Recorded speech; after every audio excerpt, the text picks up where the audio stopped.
Hello everyone! Welcome. Sorry for the late start. There were two things that caused the late start today. Firstly is I had a legitimate reason for about 15 minutes, and then the rest of it was just the community being fucking insane. We have now completely shifted the the leaderboard we have in the community to the point that Jorky is now in first place, real name Jackie, and he complained that he wasn't on the leaderboard, so now he is as Jorky. It's probably the fastest ascending topic I've ever seen move up the leaderboard, and it overtook Cybersmith Owns Hope and No One Skill Issue in seconds. Welcome, everyone. Vil, there should be sound. Let me know if there isn't. If you look at the old TP board, I'm the top user on it too. Well, across? Oh, top user. Yeah, you are. No, he's number one used. I believe it. Indeed. Kick seems to open muted on its own. Yeah, you have to unmute it, I think. So this is my fourth day in a row streaming. Chat, press 1 to congratulate me. Press 2 to express utter shock. And press 3 if you just wish I'd fuck off. I'm expecting some people to type 1, 2, and 3, to be honest. Yeah, understandable. However, today I should be able to push me counter above 100%. Now we have a big, harsh topic for today that we're going to cover a little later into the show, but I'm going to do some other stuff first. Thank you, Aiden, for typing the nonsensical 7. Perhaps you could explain that. But yes, maybe I'll force Aiden to come on the stream a little later. And we can explain the Tomb Raider reference. Anyway, let's get started with this. Reset the clock, ladies and gentlemen. This is Trahan Trent, who says, "Fuck Trump, and if you support this pedo, you are the problem." Turns out he's been charged with child sexually abusive material, aggravated possession. Or some combination of those words. By the way, I think, Aiden, we can hear your everything. So yeah, just reset the clock, yet another one. Now we need to talk about a topic of great impact, highly serious. But first, this. Hello, JF. Second, here's the highly serious, impactful topic. From Cybersmith, he says, Oozaloo, your next stream should cover the surprising fact that our government is in the pocket of big necromancy. He was so real for this. So, from The Independent, call for retirees to be paid state pension for 5 years even if they die. What? Well, let's find out what. The crazy thing is that when old Cybersmith here says big necromancy, and when he says the word fact, he actually means it. One of you is still broadcasting your Discord noises, by the way. It's probably no one, given the whole skill issue thing. Okay, let's open that. I push the dog. Well, then it probably isn't you. Call for people who reach state pension age to be paid for 5 years even if they die. How does that work? Sir Steve Webb, who was pensions minister when the triple lock was introduced, has urged Rachel Reeves to implement a minimum guaranteed payout of 5 years. Not sure that's going to solve anything, and it will lead to quite a lot of waste. A former minister has called on the government to pay people who reach state pension age for at least 5 years, even if they die. From the infinite money pool, of course. Sir Steve Webb, who was pensions minister when the triple lock was introduced, said the state pension age should rise, but urged Chancellor Rachel Reeves to implement a minimum guaranteed payout of 5 years, which would protect those who were expected to live for less long. Then if someone died within those 5 years, their heirs would receive the payout instead. It's a shitty band-aid, bandage on a really shitty problem. Take it from their inheritance. Well, they're already stealing too much from all this would do is offset the inheritance tax, if anything. What a silly policy. If you're raising the retirement age, what makes you think you have enough to pay them after they die? What? Surely that defeats the purpose. Raising the retirement age means that you pay them less overall. But this just means that you don't pay them less overall. In many cases. It just seems very silly. It's the wrong solution to the wrong solution to a really stupid problem. Just send it straight to whoever provides the cheapest cruise holiday directly. Jesus. Yeah, so this is, it's not necromancy, no, Cybersmith, though I do appreciate the imagination as always. It is just retardation. Unfortunately, something much more common and also much more dangerous. Yeah, I guess so. Well, the thing is, Zenman, if that was the case, if they expect people to die before they retire, then they'd want to say don't pay them after they die. Then you can save a lot of money. But no, instead they're saying do pay them after they die. Either way, it's retarded. It's the necromancy angle that they die and then they get paid a quote-unquote living wage when they die, so they can really just... That is probably what he thinks, yes. We have now covered it. There we go. What's this? Funko just admitted it might not survive another year as sales crash. Oh no. Oh no. Oh dear. Anyway. Chat, get your Vaporeon Funko now, while you still have the chance.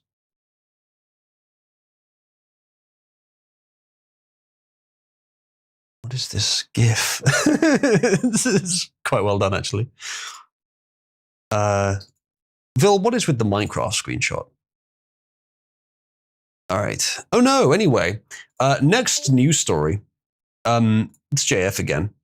Breaking, Republican approval rating skyrockets during government shutdown per CNN. This is a story I had from a few days ago, which is actually itself from a couple of weeks ago.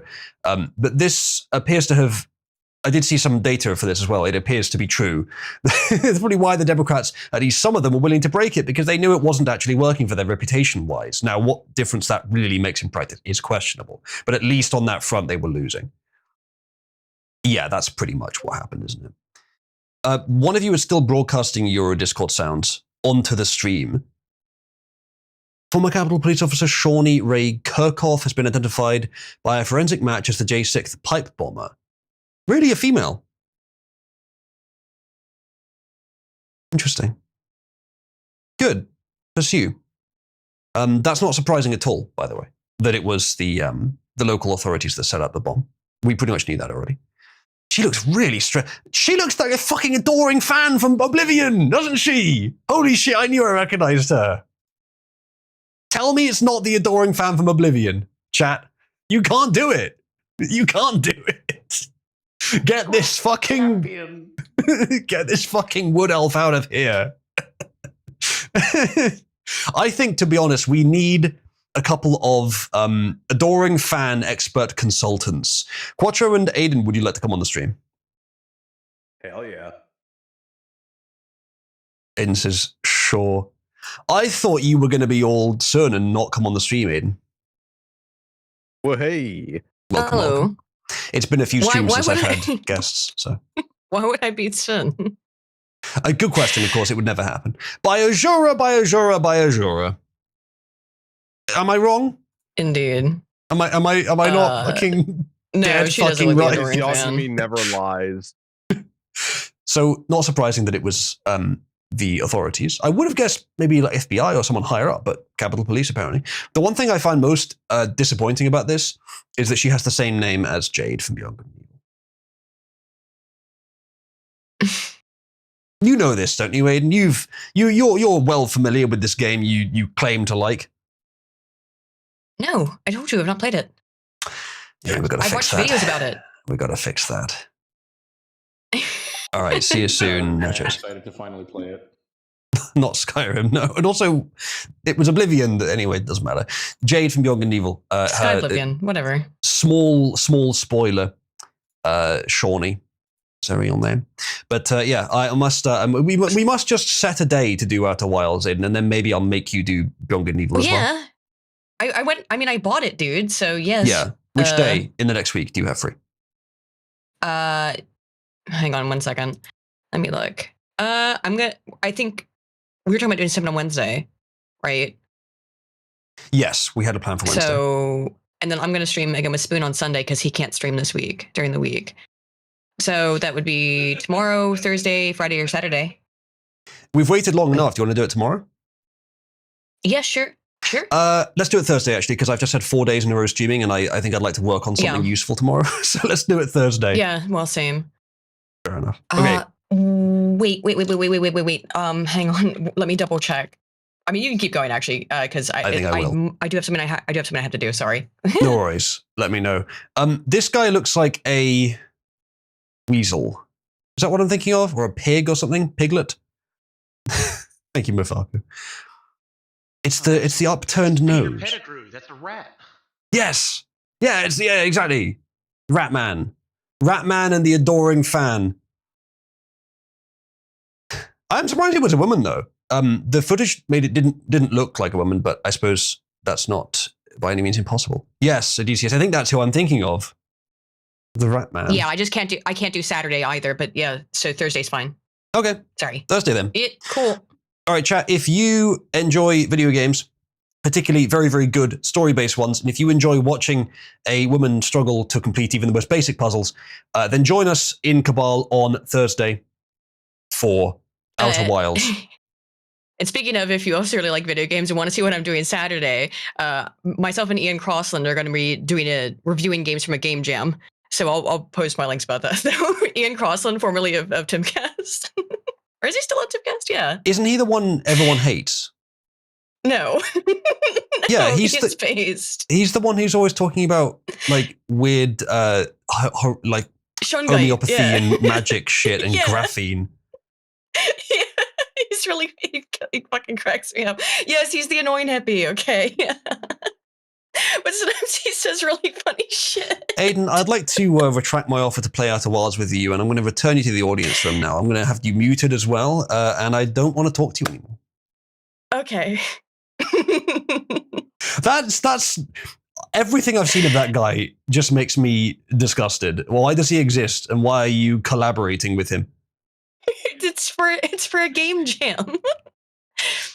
I don't care if it's to save 1 million orphans, Aiden. It's not justified. It's for the It's-based game jam.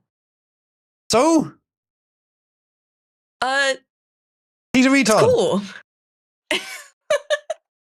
Are you being forced to do this? It's not nice. And you No, just they have asked to me go to. along with it? No, Yeah. well, they What did asked he me offer to, in and I said, return? yeah. What did you offer in return? Nothing. Oh, nothing. That's what's fucking surprising. It's just, for Chat. fun. Press 1 to castigate Aiden. It's so people can show off their indie games, dude. All of these So people they get are... publicity for their indie games. All of these people have heard of Mr. Crossland and are not a fan. Or just of Tim Pool in general.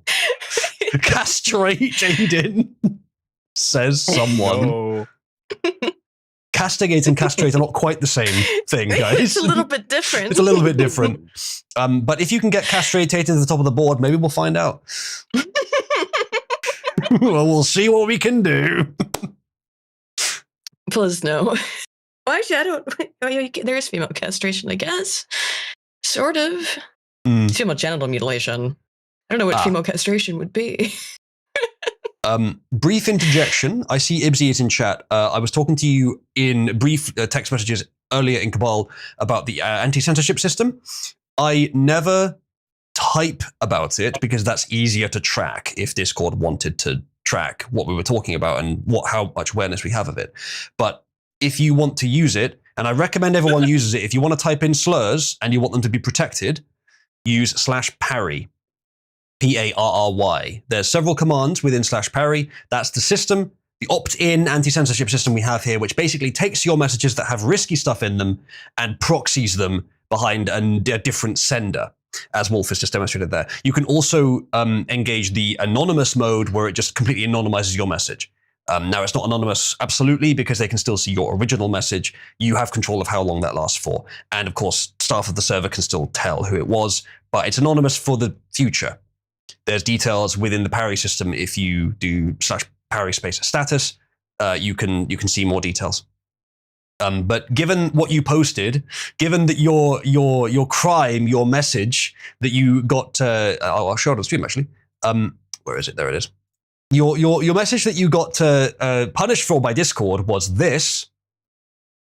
I think parry is for you. And apparently, she even then got banned from the Quartering server for showing this. Welcome to Cabal. I mean, That's not going to happen. I can't imagine why. Yeah. Well, that's what happens when you interact with the quarter pounder. Mm-hmm. I don't know a whole lot about him, but I have learned today that he is a simpering, dripping pussy filled with sand, regardless the dripping. Oh my god, Kino Casino have been felting him a lot recently. He's become... Look, here's the thing. I have no problem with Jeremy. He's never been anything but nice to me. But some of the decisions he has made over the years, and some of the things he's done in terms of... yeah, it's decisions. It's all like decisions that he's made over the last couple of years are a bit embarrassing. They go very hard at him, though, which too hard for my taste, because I have nothing against the guy. I actually quite like him on a personal Jeremy level. Hamby needs to put down the fork and perhaps reevaluate his decision. There's a lot of things he probably should reevaluate about his life. First and foremost, Jeremy, please stop talking about your personal life. Please. Oh my God. Because it's really... I mean, that's been all of it recently. Like he talked at length not too long ago about how he you know the shart and the mart meme? No, I'm not familiar with that one. Something that Americans are very famous for is that they shart in the mart. Jeremy told the story about how he literally shit his pants in Walmart and had to Why would you admit that? But how he shit his pants. He was standing in like the food section. So like at the front of the Walmart. So at the front of the Walmart, he was trying to fart and shit his pants, and then he tried to like hide in the women's clothing section before finally making his way all the way to the back to the restrooms, and then like just destroy the toilet. And apparently had to leave his pants there or something, or had to wipe off all the shit off his pants. Why do I know this, Jeremy? Why do I know this and can repeat it? This is a problem. And I have a story similar. Or more to the point, Aiden, why did you repeat it onto my stream? There is just For fun. certain things that I don't need to know. Exactly. But now you know. But I had to know. I had to find out. So now you have to find out. I didn't have to find out, actually. Yeah, you did. Aiden, you need to be shamed. She's already being castigated. This is not a good stream for you, Aiden, and is it? castrated. No, I'm being castrated. I'm being castigated. Press 1 to double castigate, Aiden. Oh no. It needs to be true. I mean, he almost like very famously told the story about how he got really drunk on stream and couldn't make it to his bathroom, so he pissed in his basement. Oh yeah, that did happen. He admitted that for some reason. Yeah, this is the problem. Okay, are you seeing the consistent problem with Aiden, the oversharing on stream? You have had some sort of an issue relating to too many liquids on a stream. Oh yeah, for sure. But but it didn't then involve me telling a story while sober about how I took a piss in my basement. To be fair, Aiden, on the floor. You almost broke your foot through your own drunken stupidity because of this. Okay, all right, true. Look, wasn't even sprained. It was fine. Ibsy, have you managed to get the system working? Because currently the way it works is if you're not level 2 or patron tier 4, it will spoiler mask your messages. And as it says there on someone else that just tried it, that's because the technology is fundamentally unblockable in Discord, which is a limitation. So anyone that's level 2 normally gets past that. But the system still works for everyone else. It'll still proxy your message and allow you to speak freely without risk of being reported. Because all the reports that someone might send at your message will instead go onto the proxied message, which is identical to the one you sent, but won't actually harm you at all. Apparently you fell asleep on EFAB. Oh, yeah. Yeah, sorry. The ENAP, yeah. But that was like, that stream had been going on for like 9 hours. Fair enough. I did pass out on EFAB, though. Hey, yesterday's stream for me went on for almost 6. Yeah. I can't do the... Fuck, sorry, I can't do those long as fuck streams, man. Weak, says 8-Ball, despite the fact that 8-Ball is currently having an ill issue. Oof. hope you had to lose your eye. 4Gs. I'm still awake, he says. Yeah, well, the stream is 20 minutes old so far. Shitty wizard, he says. That's me. No one else would call me a shitty wizard. I mean, not quite so much as the quartering. Well, yeah, shitty and pissy. He did summon shit. Just at the wrong moment. Oh my god. What do you mean you won't do it again, Ibsy? Or you won't type in nigger again? Well, the thing is you can. If you use the protection system, you absolutely can. And if anyone wants to have patron tier 4, fund.oozaloo.net. That's just sort of nominally access the full use of the parry system without any limitations. If you do parry status / parry space status, there's details in there of why I did it that way. I didn't want to do it that way, but I kind of have to because of a technical limitation. This is the worst end tower I think I've ever seen. Yeah, it's not going great, guys. Oof. Come on, guys. Ningen. Ningen. And by the way, chat, because I would rather not type out instructions of how to use parry, just to keep it a bit more safe from Discord's eyes, please try if you can to relay to people in voice, not in text, but in voice, relay to people who might be interested in it that it is available, it is opt-in, they might enjoy using it. Thank you, BritTwit, for the £1 contribution, and N as the message. Appreciate it. Is that why Barry isn't listed on Subscribe benefits? No, the reason it's not listed on Subscribe benefits is because I forgot to add it there yet. But I will do that later. Take Sabbersmith's Pets E. Hope, that is. Maybe I will. Okay. Anyway, shall we attempt to talk about the news? Yeah, probably. I mean, Chat, allegedly. press one to attempt to talk about the news, and press 2 to continue shitposting, cannibalizing our own audience interactions. Well, you know. Reliably, they will always go for the latter option. Every time I stream about something that's not politics, my viewership halves and my contributions quarter. But every time they have a choice between politics and just shitposting, they always go for the shitposting. Yeah, it's just kind of, it's how it works. Like, You know everyone what? enjoys a nice I don't mind. shitpost, but you, Yeah. yeah. Yeah, that's good, motherfucker. I think that's an older one, isn't it? Yeah. Remember that one from a long time ago. How does equal shitpost not exist? What? Somnus, these days, that could be AI, or it could just be an enthusiastic artist. Right.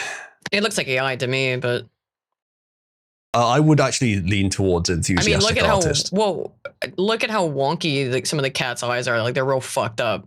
No, not the cats are obviously AI, Aiden. That's the fucking point. That's right. That's what I was confused. That's why I was confused as to why you were debating this. I was like, that's fucking obviously AI. What are you talking about then? Scroll down. Oh, the fish? Yeah, the chicken fish. Oh no, that's not AI because that's been around for decades. Yeah, exactly. But unfortunately, I mean, like, as if you couldn't tell, though, it is helpful to know that kind of information. Sorry. Yakub is asking, my white child bestow upon me subscriber level 3. Well, he is Yakub. He did create all whites. What do you guys think I should do? Yeah. Aiden, do you know who this man is, Aiden? Yakub? Yeah. Besides the creator of Whites? Yeah, besides the creator of Whites. Not really. I mean, I think I watched like a documentary about it one time or something. I don't know if it's just my end, Yakub, but I can't see a certain someone on Subscribestar. To be fair, the Subscribestar system is pretty, the search is not very good. So I don't know if I would be able to see it. But I will check to make sure that it's still on there later, and then I'll give you the roles. So yes, I will do that. I have given Yakub level 1 at this point. I believe the heat may be off him to some extent. And we also did it through the normal procedure, so it should be pretty above board. Yeah, I will make sure later. Do you know what name it might have been under, actually? Because if it's under a different name, I'd be able to find it easier using the search feature. Nages, says Ibsy. Ibsy, have you tested the anti-censorship system, by the way? I see that you have enabled it. No auto deletions. Okay, that's fine. Have you tested to make sure it works? See, some of you also have the anonymizing feature on. Oh, I think I have it on still. No, not like that, Ibsy. You send the message. Yeah, there you go. It still caught it. There you go. That's how it works. It just takes any message that you send that has a word in it that Discord might punish you for, and basically proxies it like that. And I will now demonstrate the anonymization feature. There you go. Who could have sent that second message? The anonymous man. Who could have sent that? Who could ever possibly know? But yeah, that's available. Aiden, have I done more for free speech in my community than any other community you've ever seen? Well, most people won't let you post that kind of stuff, so yeah, probably, that I know of. Thank you. All right. This should frankly potentially be Ibsy's key to level 2, but we'll see. Let's go on to some of the stuff we have today. Firstly, most importantly, JF's face. Dun, dun, dun, dun. Get spooked. Right, Aiden? I mean, it is disturbing now that you just have it, even though I made it, so I don't know to fucking cut it out. How could this happen? You can also apply it as an overlay if you would like, chat. Yeah. The amount is £15 for any overlay, and we've got all of these. Or you can do £50 for a totally new overlay that is available permanently. Actually, I didn't add JF to this list. I should do that. It was before Happy. Goof. There we go. It is done. The thing is starting to phase out the bottom of the page now. I have to make it slightly smaller so you can barely read it, but whatever. I need to fix that, really.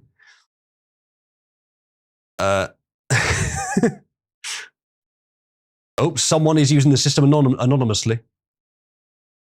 As I said, I can determine who it is, but I usually won't. So I usually won't know who it is. And if you spam with the system, it's the same as anything else. It's the same as spamming just on your own. Check the spam rule in the charter. Anyway, yes. So next thing, we can talk about this now. This is an interesting one. President Trump announces he will be paying a tariff dividend of at least $2,000 per person. Stimulus checks are officially back, they say. Trump says the following: people that are against tariffs are fools. We are now the richest, most respected country in the world with almost no inflation and a record stock market price. 401ks are higher than ever. We are taking in trillions of dollars and will soon begin paying down our enormous debt, $37 trillion. Record investment in the USA. Plants and factories going up all over the place. A dividend of at least $2,000 a person, not including high-income people, will be paid to everyone. Huh. Right. There's a lot to be said about this. Some good, some bad. Mm-hmm. Aiden, do you want to start? I feel like you may have some opinions. With a dividend of at least $2,000 a person, not including high-income people, will be paid to anyone. I'm just that is obviously the part I'm most curious about. Toast has been jarred. So how will it be paid? It may be Stimmy checks, it may be directly, but that is a question. And there is someone later who's apparently answering that. Not including high-income people. Well, as much as I'm not in favor of a completely flat tax, but largely, why not? There's not that many of them anyway, relatively. So I don't know. It maybe just looks bad. Thirdly is, I wouldn't mind seeing some maths on whether that is actually how much you've earned per person. Yeah. Fourthly, why not just use it straight away to reduce the national debt? Arguably, that would be better than just giving it straight to people. Fifthly, however, the reason he's actually doing that is to undo I suspect part of the reason, to undo the Democrats' fuckery with SNAP and EBT. Because I think part of the reason they did the government shutdown is to try to get the blacks back on their plantation by implying that it's Trump's fault for the shutdown and that therefore the reason that they are quote unquote starving is because Trump took away EBT, which some of them do believe, though I don't know if many of them do. Trump just going ahead and, yeah. Now, restoring it as they have, the government shutdown is over now, by the way. We'll talk about that a bit more today as well. But restoring it as Trump now has, will have helped a little with that, but of course it's 10 days later than they're used to. But then him just going around and saying, oh, yep, here's another $2,000, that will instantly bring them back, I think, a lot of them, because unfortunately a lot of blacks will vote based on what they are given. At least that's what I've heard. So that's probably part of the reason he's doing that. I hope he's right about the economy. I've heard a lot of people complaining that the economy for the average American is still not working very well, even though perhaps overall it's better off. It's still not that great for the average American, so I'm not sure if that's true. So lots of thoughts on that. But it's mixed, but if we're willing to trust Trump, it is generally good. But there's a lot of ways this could not be so good. What do you think, Quattro? While I check on the subscribe stuff. The way I see it, if the overall economy is better, that was better for the long term, and we need people who are actually going to think about the long term instead of just short term gains, because we've had too many of those. Just kind of kicking the can down the road. Indeed, I agree. Okay, Yakub, I can see it. Yes, I don't know why it's anonymized you, but thank you. You didn't have to send the anonymous thing into the live chat there, but I do see it. It does appear to still be active. I will do that now.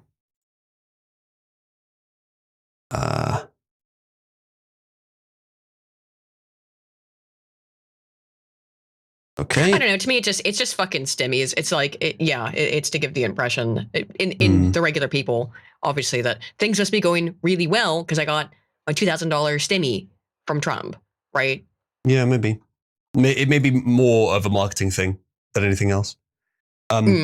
So, yes, sorry, I did make a mistake. The Senate approved the end of the shutdown. The House still hasn't. So, yes, as someone says, the shutdown isn't quite over. It is looking likely that it will be, but it still might not pass the House. So, yes, my mistake on that, sorry. But the Senate vote did pass yesterday, just after we finished streaming. Vil needs a stimulus check. Well, what you need, Vil, and what everyone needs is an economy that works. More so than the stimulus check. Yeah, I mean, that would be the longer term solution. Maybe this is, I say we sacrifice our politicians to the gods once a month to improve the economy. Yeah. People think about things emotionally, though, and this is the kind of thing that people remember because they remember it very tangibly. So it doesn't really matter what the state of the economy is because they'll feel like they just won. I mean, how do you think gambling works, right? You see somebody sit there and pump slot machines all day long. They'll be down thousands of dollars, but they win big once and they get it in their brain that they're up. Right? Because the euphoria and the endorphins of the win, like free money. Yeah, that's what people remember. Yes, you're right. They'd remember the positive of getting the stimmy check. But you could argue as well that what Trump needs to do to the economy is going to be painful for the short term, but it's going to heal it in the long term. I hope he's courageous enough to do that, what needs to be done, whatever mix of things it is, essentially to focus on long-term policies and not on short-term policies. But something like this would at least help a bit in the short term to offset the downside. So if he has enough money coming in, he may be able to bolster the short term very directly, whilst also repairing the long term. It's a lot to hope for, but if he can, this is roughly how he'd do it. Or how he could do it, I suppose. But that is optimistic. Yeah, I suppose. I mean, you're also going to see probably, with that amount of money going out to every person, besides the high income people, and interesting to see where he draws the line on that as well. Yeah. How reasonable that is, or what is meant by high income in this particular sense. Giving that amount of money to people, like, there's a possibility of that actually raising prices of goods, you know? Yeah, even if just in the short term, because of the direct cash injection. So, I mean, potentially, we'd have to see. I don't know if it's enough money, but it is a lot of money to a lot of people, potentially. Yeah. I'm willing to believe that Trump knows more about economics than I do. So I'm willing to believe that, yes, even though there will be some weird effects of giving everyone $2,000, that overall it's better to do it that way than some other way. But I don't know if that's true. It might just be a bribe. It essentially is, because in the long run, you're going to end up paying way more. Like I said, it's just like the guy in the casino who's actually down thousands of bucks, but he wins 500 and thinks he's up. So like, this isn't going to change your tax rates. It's not going to change how much money you pay for everything. The cost of goods and services that are already up, that's going to remain up. Your money, the purchasing power of the dollar is less than it was. So yeah. And what do you get out of $2,000 in 2025 versus, I don't know, even 2020 maybe? Then there's this. It could, the $2,000 dividend could come in lots of forms, Echo? in lots of ways. George, it could be just the tax decreases that we are seeing on the president's agenda.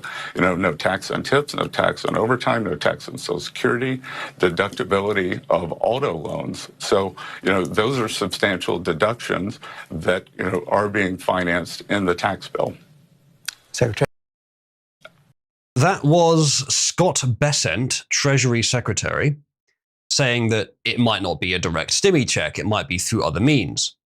Honestly, probably better if it is through other means. Yes. I mean, it wouldn't have the effect I just described, but if this ends up being the case, then that's far better than the Stimmy.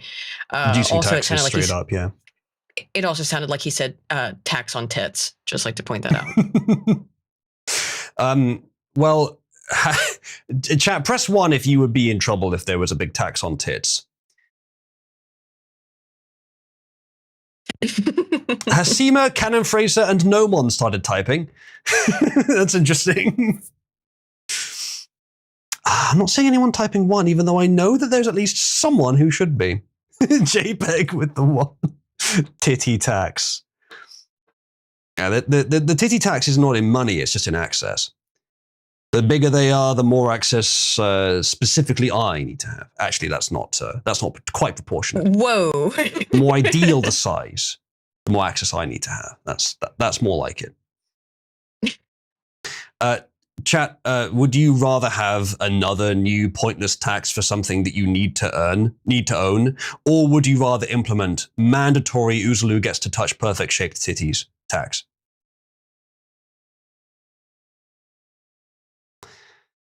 Anyway, with that very strange question out in the open,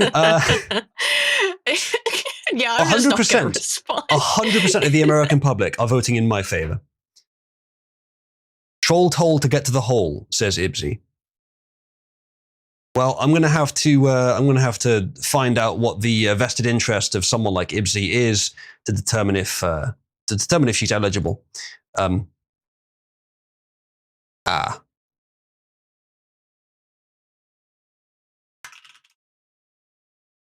Okay.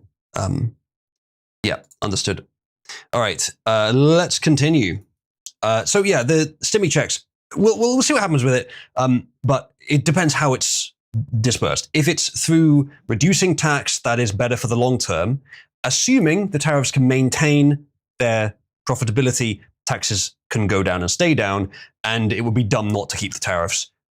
Even if a Democrat gets it. Biden kept the Chinese tariff, for example, because it was just too profitable. That's what Trump says it was for anyway. Either way, he did keep it. So something long-term, I think, would be better. The thing is, if you're going to have protectionism, which I do recommend, I think it's the solution to a lot of the world's economic problems right now. It's a defense against the worst aspects of globalism. If you're going to have it, then it does mean very likely, at least initially, its first few years at least, the government is the one that gets that money, which means that you can change a few things. You can base your entire economy on tariffs. The US has done it in the past. Now, whether that's applicable in the modern day is questionable, but a large part of it could be. And if you can, reducing taxes is the number one thing you should do. If you're also reducing the size of government, maybe you can reduce them so much it doesn't even matter. However, there's a corollary of that. The other side of that, which is actually an argument against doing that, which is national debt. National debt is borrowing from future generations. It is literally taking money out of your children's pockets to pay for the iniquities of modern society. It's harsh. That's what it is. So if you have a massive amount of government debt, and you also have a massive amount of income through tariffs, and you have a government that's shrinking, so you have less need for taxes, then you might not be able to reduce taxes. You might be able to keep them at the same level they were before, but start paying off the debt. I would challenge Trump to see how low he can get it in his lifetime. I would challenge him to get it, not lifetime, but term. Challenge him to get it under 30 trillion, for example. Because if you can get that down to zero, you have pretty much guaranteed prosperity from then on, as long as you have a half-competent leader. Getting it down to zero would be amazing. You don't even need to get it down that low, but if you can, it'd be amazing. You no longer have to take from your children. And then at that point, you can really justify drastically lower tax rates, drastically better, a more lively economy, less gripped down by the flaws of a previous generation. So True. there's different ways you could go about it. I'm not sure if it's, I think throwing $2,000 at everyone might be a bad idea, but No, again, it depends on how it's implemented. But either way, yeah, if it is just because they have done that before, obviously. Here's $500. Ooh, how much did Trump give out before? Or was it like 200 or 500, something like that? Something like that. I think it was 200 actually. Yes, it was significant. I think if I am correct and it is 200, as I seem to recall, was it 1,000? I seem to recall it was like 200. There was more than one occasion. That would make this 10 times. Yeah, but I think they were much smaller amounts. Like this is obviously 10 times that. Indeed. So yeah, I'm not sure this is the right way to go about it, but I do hope that everything I just described is possible, and that's what he should be aiming for. He is then talking about paying down the debt, which is a decent thing to aim for. So on the economy, he's probably still a pretty good bet. We'll see. Hello, YouTube chat. Didn't have you open before, but now I do. You don't increase during bid wars. What do you mean by that? It does cost more if people like counter bid for the different overlays. How much to delete an overlay, says HFNH? That's a good question, actually. Maybe I should allow that. What do you guys think I should set the price to delete an overlay at? Good question. Get them OF skanks. I don't know what that was relevant to, but it's an interesting idea. It's an interesting idea. HFNH, which overlay would you want to delete, just out of interest? Let's go to the next thing while we get an answer. Women are hiding their boyfriends online, and there's more than one reason why. Oh, yeah, I saw this. Aiden, you like women. What do you think the reason is? Well, I didn't look into it. So what is it? It's something about, it's so embarrassing and cringe to have a boyfriend. Oh, it's so cringe. My girly pop friends will judge me for it. I think that's what it was, wasn't it? Well, I haven't read this myself yet, actually, but I would guess the reason is that if they have a boyfriend, it implies that they are not available, and so men are less likely to throw money at them for nice lunches. Yeah, that's true as well. That's certainly there's been a lot of cases of YouTubers and VTubers who've done that, and Japanese pop idols. Well, the fans of the J and K pop idols, they'll like go in and like assault someone or something over that, go crazy if they find out their idol has a boyfriend. So yeah, maybe that's it. So either because it's cringe or because of it keeps you apparently open, so you can get offers from men. Yeah, I'd say are very likely. I suspect it's going to be that. Brief intermission though. HFNH wants us to remove this as an overlay, and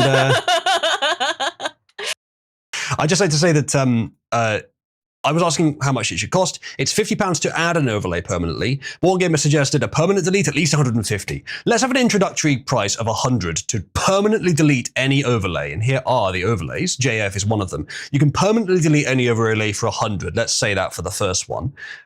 So that is available if you'd like it. However, chat, knowing now as you do that HFNH does not want you to use this overlay, you can contribute via tip.oozloo.net or fund.oozloo.net to support the show and the community.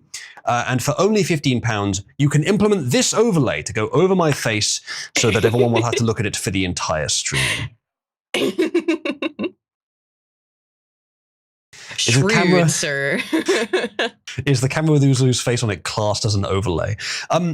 if someone contributes enough for a permanent overlay and just says null, then I will allow you to remove the webcam and just have nothing. So that's an alternate overlay. Born Gamer has contributed 2,000 user coins and says all in for JF. Currently, the board here does say that user coins are currently accepted. User coins is an older system, and so I think I should remove that. I will honor it this time, but I think that is the last time that I will, because I am sort of phasing out user coins. I will now remove that from the thing. Oh, the coronavirus stimmies were 1,400. That was a lot more than I remember. But I know Trump gave out like $200 a couple times. But yeah, the COVID stuff was 1,400. Okay. All right. The JF face, as a result of that that contribution, you don't have to, Born. As a result of that contribution, is now at 20 and is now activated. Now, it would be very easy for someone to undo that with only a small contribution. Thank you, BritTwit, who says, to add insult to injury, JF face and voice. Cabal prevails. Thank you very much. That puts JF face up to 70. And hello, Lady Aiden. Welcome to the show. God damn it. Ladies and gentlemen, press 1 if you are very happy that you have made Aiden so disappointed in this current situation. Oh, God. How much to make this permanent? you mean to do surgery? Get plastic surgery to remold yourself into JF. How permanent do you mean? Do you mean for the entire stream, or do you mean for all future streams? I mean, for like a fucking week's worth of streams. Are you sure you wish to torture me in this way? I don't know. I'd just like to know if it was a possibility. Currently, there is no mechanism to... Oh, I'll have a look at that in a second. Currently, there's no mechanism to make an overlay last longer than the stream itself. Maybe I should add that. Thank you, Anonymous. I assume I know who that is, who says, slide shackles across the table, detonate JF now. It's gone. And there it goes. Goodbye, Jeff. The voice remains because that was contributed for separately. But you can override the voice. I'll allow you to use that contribution if you want to override it. But thank you very much for that. I think though, if you implement a way to that you have to do it for all the streams, I think you should have to do it off stream too. So whenever you're in a call, just in your daily life as you go about things, you gotta do the JF voice. Aiden. I shouldn't recommend this. But Oozlu will remember this. No. If we ever need to call and talk about business, Aiden, do you know what's going to happen? Oh, no. Yeah, I realized as soon as I said that I shouldn't have suggested that. Oh, it's suffering. Alt-right Gamergate flag bearer, culture war veteran, prophecy Aiden Paladin. Jesus fucking Christ. Why do I do this? Why do I show up here?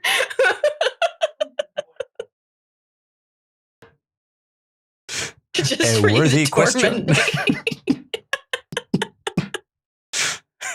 Chat, press 1 if we need a national inquiry to discover why Aiden keeps torturing herself coming back to my streams. Well, you see, we've investigated ourselves and found no wrongdoing. Tracks, makes sense. Valid. Internal cabal audit. Oh no, let me clean my house very thoroughly and very quickly. I wouldn't want anyone finding anything. The RCMP will never catch me. Then again, the RCMP could not catch a cold. Yeah, apparently not. Jesus Christ. The only thing they can kill is innocent dumb birds. Oh no, Aiden. Oh no, I'm in danger. Oh, never mind. You are not innocent. I'm not in Canada either. Proximity to Canada graph. You're Yeah. always in danger, especially if you're a bird. Apparently, it's a dangerous place to be a bird. Yep. Well, chat, thank you very much for your contributions. Let me actually do the grants here. Grant, Brit, Twit. That much. There's one. I think there was a £1 contribution from earlier, which I probably should quickly do as well. Who was that from even? I can't remember at this point.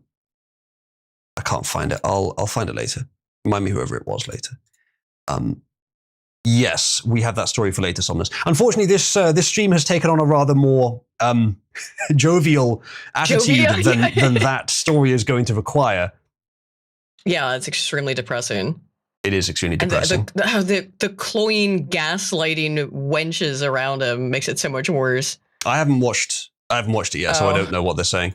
They try to gaslight him immediately. It's so fucked. The annoying thing is that I don't think I disagree with anything he said, but a lot of people are taking his words to mean something I don't think he does mean by them, and I strongly disagree with what they are taking it to mean. So I'm going to have to appear to be disagreeing, at least on the surface, but I'm not actually disagreeing with him, I don't think. Tell you what, since we're talking about it now, let's go have a look. Here he is.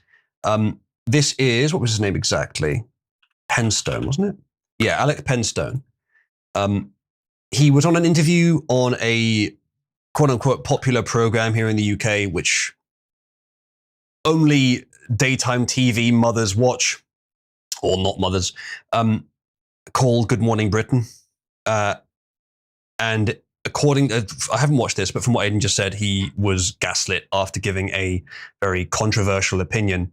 That I don't think it's the sacrifice controversial. wasn't worth it. Yeah. Well, no, It shouldn't controversial be. for the BBC though. Yeah, it's controversial for the BBC. Okay, right. Not So we'll controversial as to the way people feel, I think. Yeah, Well, I think now. we'll start by just watching the video, to be honest. What does Morning is Remembrance depressing. Yeah, I'm sure it will be. Sunday mean for you? What is your message? My message is, I can see in my mind's eye there was rows and rows of white stones of all the hundreds of my friends and everybody else that gave their lives for what? The country of today. No, I'm sorry. The sacrifice wasn't worth the result that it is now. Oh, well, I'm What sorry. What do you mean by that, though? At this Well, point? What we fought for, and what we fought for was our freedom. We find that even now it's darn sight worse than what it was when I fought for it. Oh, Alec. He is pretty much completely correct. Yeah. There's maybe a few things you could say, nuanced nitpick stuff, but no, pretty much completely correct. What does he think that? I mean, like, what would people who would find this objectionable? What would they point to as evidence that he's excuse me, that he's GDP. incorrect? They point to GDP being Yeah, I high. guess. Like in technocratic terms, things have got better, and they do matter to some things. In many ways, life has got better. But has life got better in the sense that humans really care about? No, it's got a lot worse. Has freedom improved? No, it's got a lot worse. You could But talk about mine go up mean world more gooder.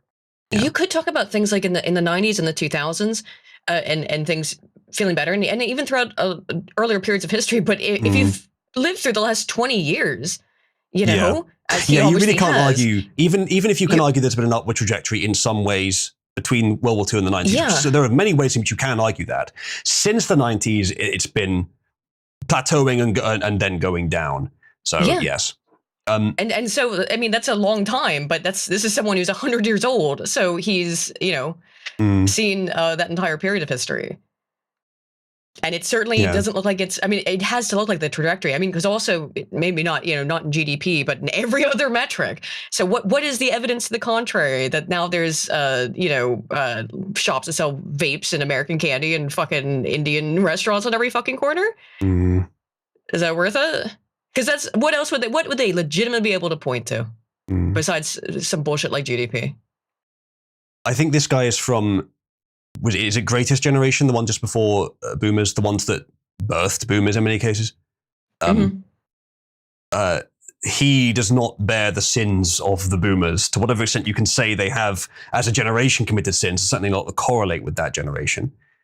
He's probably seen it all happen, and I believe that the main group that has failed the veterans and the heroes of World War II are from that generation, but also, unfortunately, from mine as a knock-on effect of mostly being raised by Boomers. There are many failures that have happened in this time. And whilst this does not relinquish the responsibility in any way to explain that in a structured way, that is the pattern of civilization. You always have peaks and troughs. But that doesn't take us away from the fact that that trough is still our responsibility. I hope that what I'm doing is in the right direction for what people like him fought for. I think it is. I want to make it clear, though, alongside this, that while I think I agree with pretty much everything he's saying, and I don't contend it at all, except for very, very minor nuanced things, there are some people I've seen who I believe are taking this too far. There is a pervasive narrative that the bad guys won World War II, and many people have been ascribing that opinion to him, as if we only had two options: either one, the Nazis win and we have paradise, or two, the Nazis lose and we have this horror. Like, those are the only two options. And that, frankly, can't be the bad guys. Exactly. And as if both sides can't lead to something worse, generations, tens of years, multiple decades down the line. Frankly, I find that misuse of what he's saying, and I believe it is a misuse of what he's saying, that misrepresentation, I find that to be more disgusting than if I simply respectfully disagree with him on the notion that we have less freedom today. The idea, so socialists, and that causes problems. If you go too far in either direction, politically, think you get problems. The Nazis represented a direction which is roughly the opposite of what we've done. There's no reason to believe that would have been better. It could have been worse in every way, except for a few that are today's problems.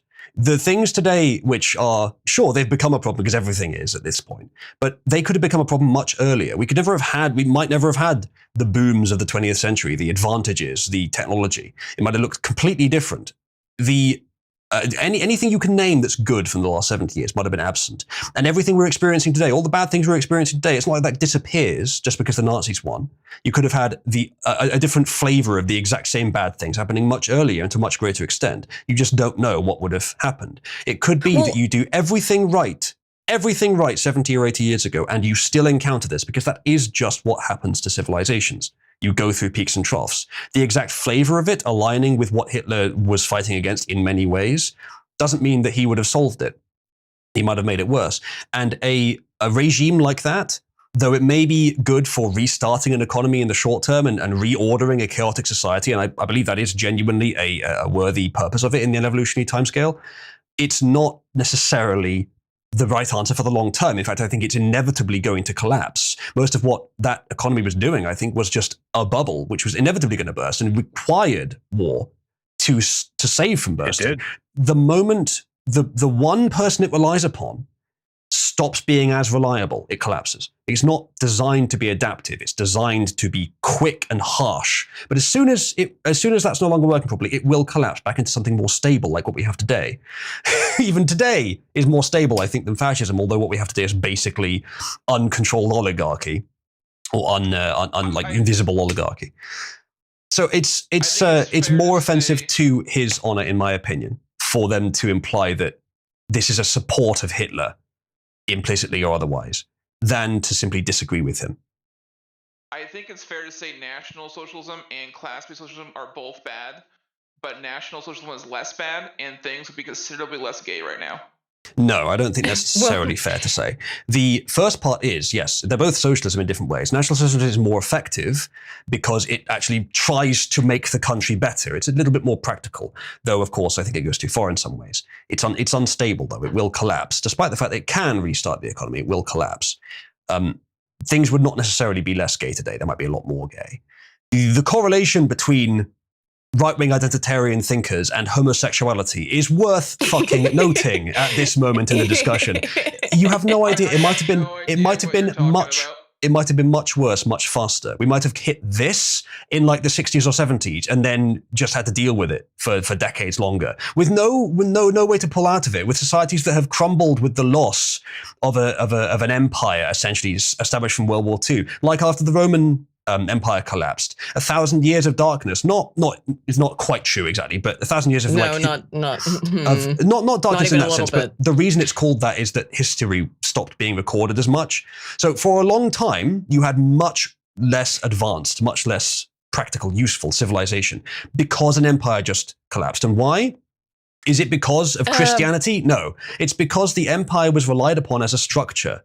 And if you get a structure that takes over all of Europe and then collapses, you get decades of failure. We could have been heading into something much, much worse, much, much sooner than we have now. What we're dealing with now is just dumb, subversive shit that won't last.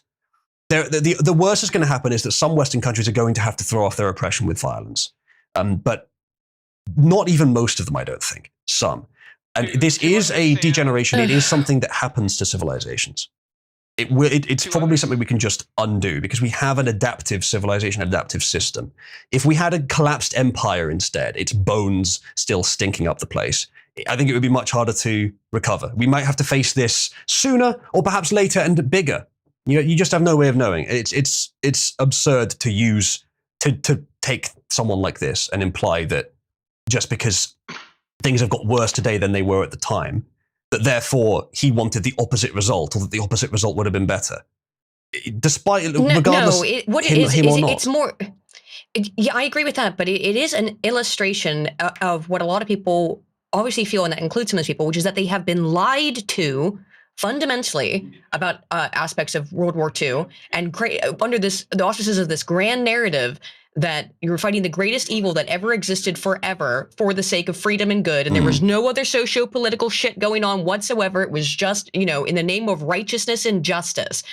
And that if we can accomplish this, then the world will be a better place. And that has continued to be the narrative that's been spun around World War II for the last 70 years, is that this is the Whig view of history. Everything will always be getting better now that we've defeated the great evil. But you always have to be worried about the great evil coming back, right? This is incredibly powerful narrative weaving stuff. And at 100 years old, I think all he's saying is that was a bunch of bullshit. And that's why people are resonating with the things that he said. And yes, of course, they're going to draw the conclusion I don't think he's making either, which is that, well, I would have sided with the Nazis then, inherently. I don't think he's even saying that. No, I agree. I agree that he's not what he's saying. The people who are taking that, though, and what do you mean then? I don't think he's even saying that we were all lied to about World War II. I don't think I don't interpret what he's saying as being any reduction of the importance of fighting World War II. It's just that what he fought for, what he and his comrades fought for, that won World War II, that gave us the chance to build a new world, has been, after that, squandered effectively, has been mistreated, much like with Brexit. The opportunity has not been taken. I mean, that's also true. Both are true, to be fair, but I mean, maybe he didn't have that intention that I read out of it. Again, I don't want to speak for him, but I doubt he would lament the successes of the 20th century, where the West was mostly successful in the 20th century. Wait. I wasn't attributing that to him. I was attributing that to the people who are resharing this and why it's speaking to other people so much. No, I think it's exactly what you said with that. If I said that, I'm sorry. I meant that's why the people are posting it and sharing it like that. And yes, some of them also think, yes, the Nazis should have won, of course. But I think a lot of people do feel lied to about World War II and the narratives around World War II. And they are using this guy as a, sort of emblem of that sentiment. Indeed. And I understand why they are. And I was not intending to describe that to him. That's right. I think that's true. And yes, World War II was full of lies from both sides. To some extent, because that's what you have to do to win. But then even after the war, it was lied about. Now, unfortunately, I think we are approaching that with extremely high standards. Because I think this is probably the case for every war in history. After the victor takes victory, they will say whatever needs to be said to prevent any sympathy towards the losing side and to give themselves a very simple grand narrative to continue building after the loss or after the losses suffered during the war they won. That's completely normal, I think. And so World War II, we have such enormous high standards now for truth that with World War II, we apply that there. But I think it would be the same for any war in history. Well, yes. Okay. For every other war about human history, the phrase "history is written by the winners" appears axiomatic. Everyone sort of agrees with this. But for some reason, if you imply that about World War II, that's completely heterodox, right? Well, because you cannot say this. It's so mythologized. Because it's under the current narrative. Yeah, but at any time in history, that would have been the truth as well. If you'd said, "Well, don't agree about any other war." No, I'm not disagreeing with you anymore. I'm not disagreeing with you about this war. And yes, there's far too much censorship. But again, you look at any other war in history shortly after it, sometimes even as long as 80 years after it, especially if that much of the population had fought in it proportionately, you would still find probably a prevailing narrative against speaking ill of the narratives from that war or of the enemy being so bad. I mean, the 100-year war between France and England and the various other wars between France and England. At what time in history do you think it would have been acceptable to say, actually, I think the French were I think we were wrong, even though we won. All the lies we were told, and to go out and try and spread that idea, it would probably not be accepted. We have very high standards for that today. And I think if you apply the standards to World War II and the narratives around it that would have been normal for almost all of human history, it comes out looking about the same. Now, that's maybe not good enough, and I agree we should be telling the truth. This is not me saying we should accept the narrative and the lies. This is just me saying that it's not necessarily aberrant, but we should obviously still tell the truth about it. The aberration is that there have been plenty of wars since. There's no such narratives about that are similar to the narratives surrounding World War II as there are surrounding Vietnam or Korea or the Gulf War. There's none of these same narratives. I mean, like there's not like a clear victor in those either, though. I mean, I think there's a lot of reasons. I think for each of those, you could explain why. In many cases, it's because they're smaller and not as defensive. But the reality is that there's plenty of other wars within the same 70-year time span where that certainly you can see that who has won the war has shifted the way that it is remembered, the way that it's talked about, or who is the dominant power in a conflict shifts the way that the conflict is written about and reminisced upon retrospectively. Except for World War II. With World War II, if you question any part of the dogma, you are persona non grata. And I mean, unless you're a leftoid, I guess, because they've been starting to say some weird shit about Hitler, which is always very funny when that starts happening. I think we all know why at least part of that is with the Holocaust, for example. There are certain groups who want to keep certain narratives active. I think maybe that is the main reason that the rest of it is. It's so much stuff, I think so many aspects. The Holocaust part of it is a large contributing factor to why the narrative is still so strong so many years afterwards. And I do agree that the truth needs to be told, whatever it is. But again, I think the baseline level for deception about a war that the winners, talk about is probably roughly this. I would feel pretty fucking pissed off if Winston Churchill was made into an uncriticizable deific figure. Yeah, like most kings in history. That shit. No, not so much. Some, not all. Probably most, though. At least by the average person. Most kings in history. If you had enough power to criticize them, possibly, but not otherwise. But remembered by history, right? Too. What do you mean? In terms of being able to criticize them years later, 70 years later, right? Yeah, well, we can criticize people this far on, but I agree that there's still a lot of people that disagree. But you cannot. No, there are. It's a social taboo to do things like criticize Winston Churchill. This is a huge issue about being able to do. It's just come up recently about how you mustn't criticize Winston Churchill. People who do so are dog whistling or whatever. Yeah. Yes, maybe it's true that 70 or 80 years later that wouldn't have been normal for a war in history, but possibly that's because there would have been another war in that time. We're very lucky that we haven't had a war anywhere near that size in that time. No, not the same size. But as I said, there's also some instilled long-term motives to maintain aspects of that narrative, whether true or not. But like, again, I bring up the Gulf War and the multiple different wars that have happened in the Middle East, which both the U.S. and UK have been involved in, and for which there are a lot of vets who are really fucked up from that. But nowhere near experiences there. Nowhere near no, it's enough nowhere for it near to the be, percentage. Yeah, it's nowhere near the percentage, but it's still a lot of people, and they are just no other and there's it really. Part of this is the temporality of it, yes, and that it is within some people still living lifespans, not a whole lot of them, decreasingly few, but still within some people's lifespans to remember World War II. Yeah, I don't think that's why it has this strength of narrative. No. So I would agree with you there. I mean, that's not enough of a factor. well, it's not just. Yeah, I don't think it's just that. But no other conflict is so uncritiquable. I don't think Vietnam is. I mean, because everyone has a very it's normal to have a negative opinion on Vietnam.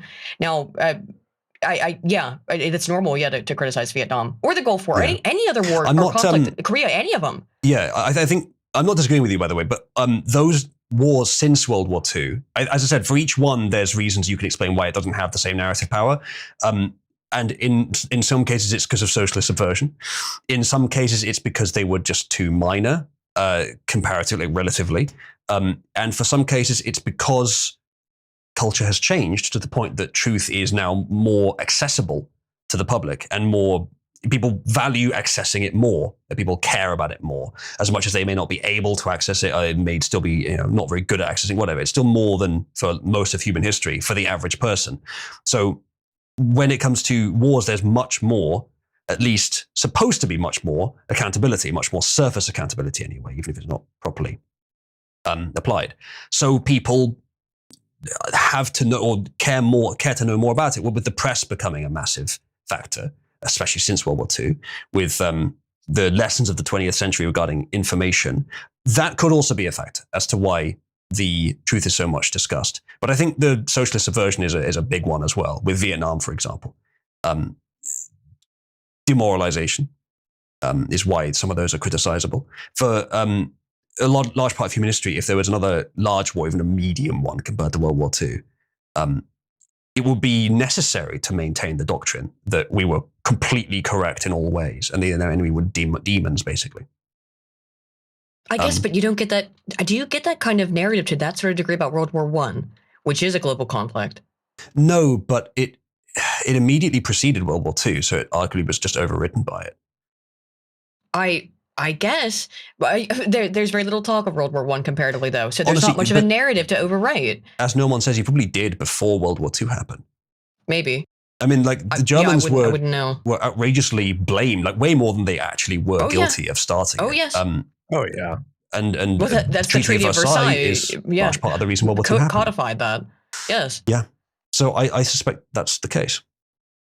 I think I don't know. I obviously didn't exist in situ there, so and I haven't read any literature from the time that would indicate as much. But that would be interesting to see if there was, in the short period of time before, between the end of World War I and World War II, if there was that kind of and there was like the Great War. It's in the very description of it, I suppose.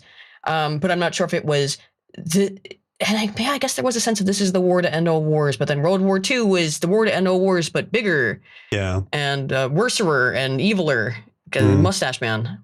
I don't know. The narratives around World War II are clearly unique amongst the history of conflict. I think the only part we really disagree on with all this, any major part anyway, is that I would say that it's less unique than you maybe are saying. It's stronger, I think, because we're in an era of information where information has become more powerful, and that particular narrative is useful to propagate. So it's gone on for longer and remains stronger for longer. But that a large part of the reason it's strong is also just normal for any war, for the most recent big war. Yeah, I suppose. I mean, again, I think there have been some big wars in between, but it's certainly not global conflicts the way that World War II was. There's not been any more atom bombs dropped, for example. And that is kind of, I mean, in terms of sending a symbol, or sending a signal with a symbol, the fucking mushroom cloud sure is a powerful one. Yeah. It is. So Protogen says Cabal shows Aiden Blackadder goes forth as if she hasn't already seen it. But Yeah. we should watch it again.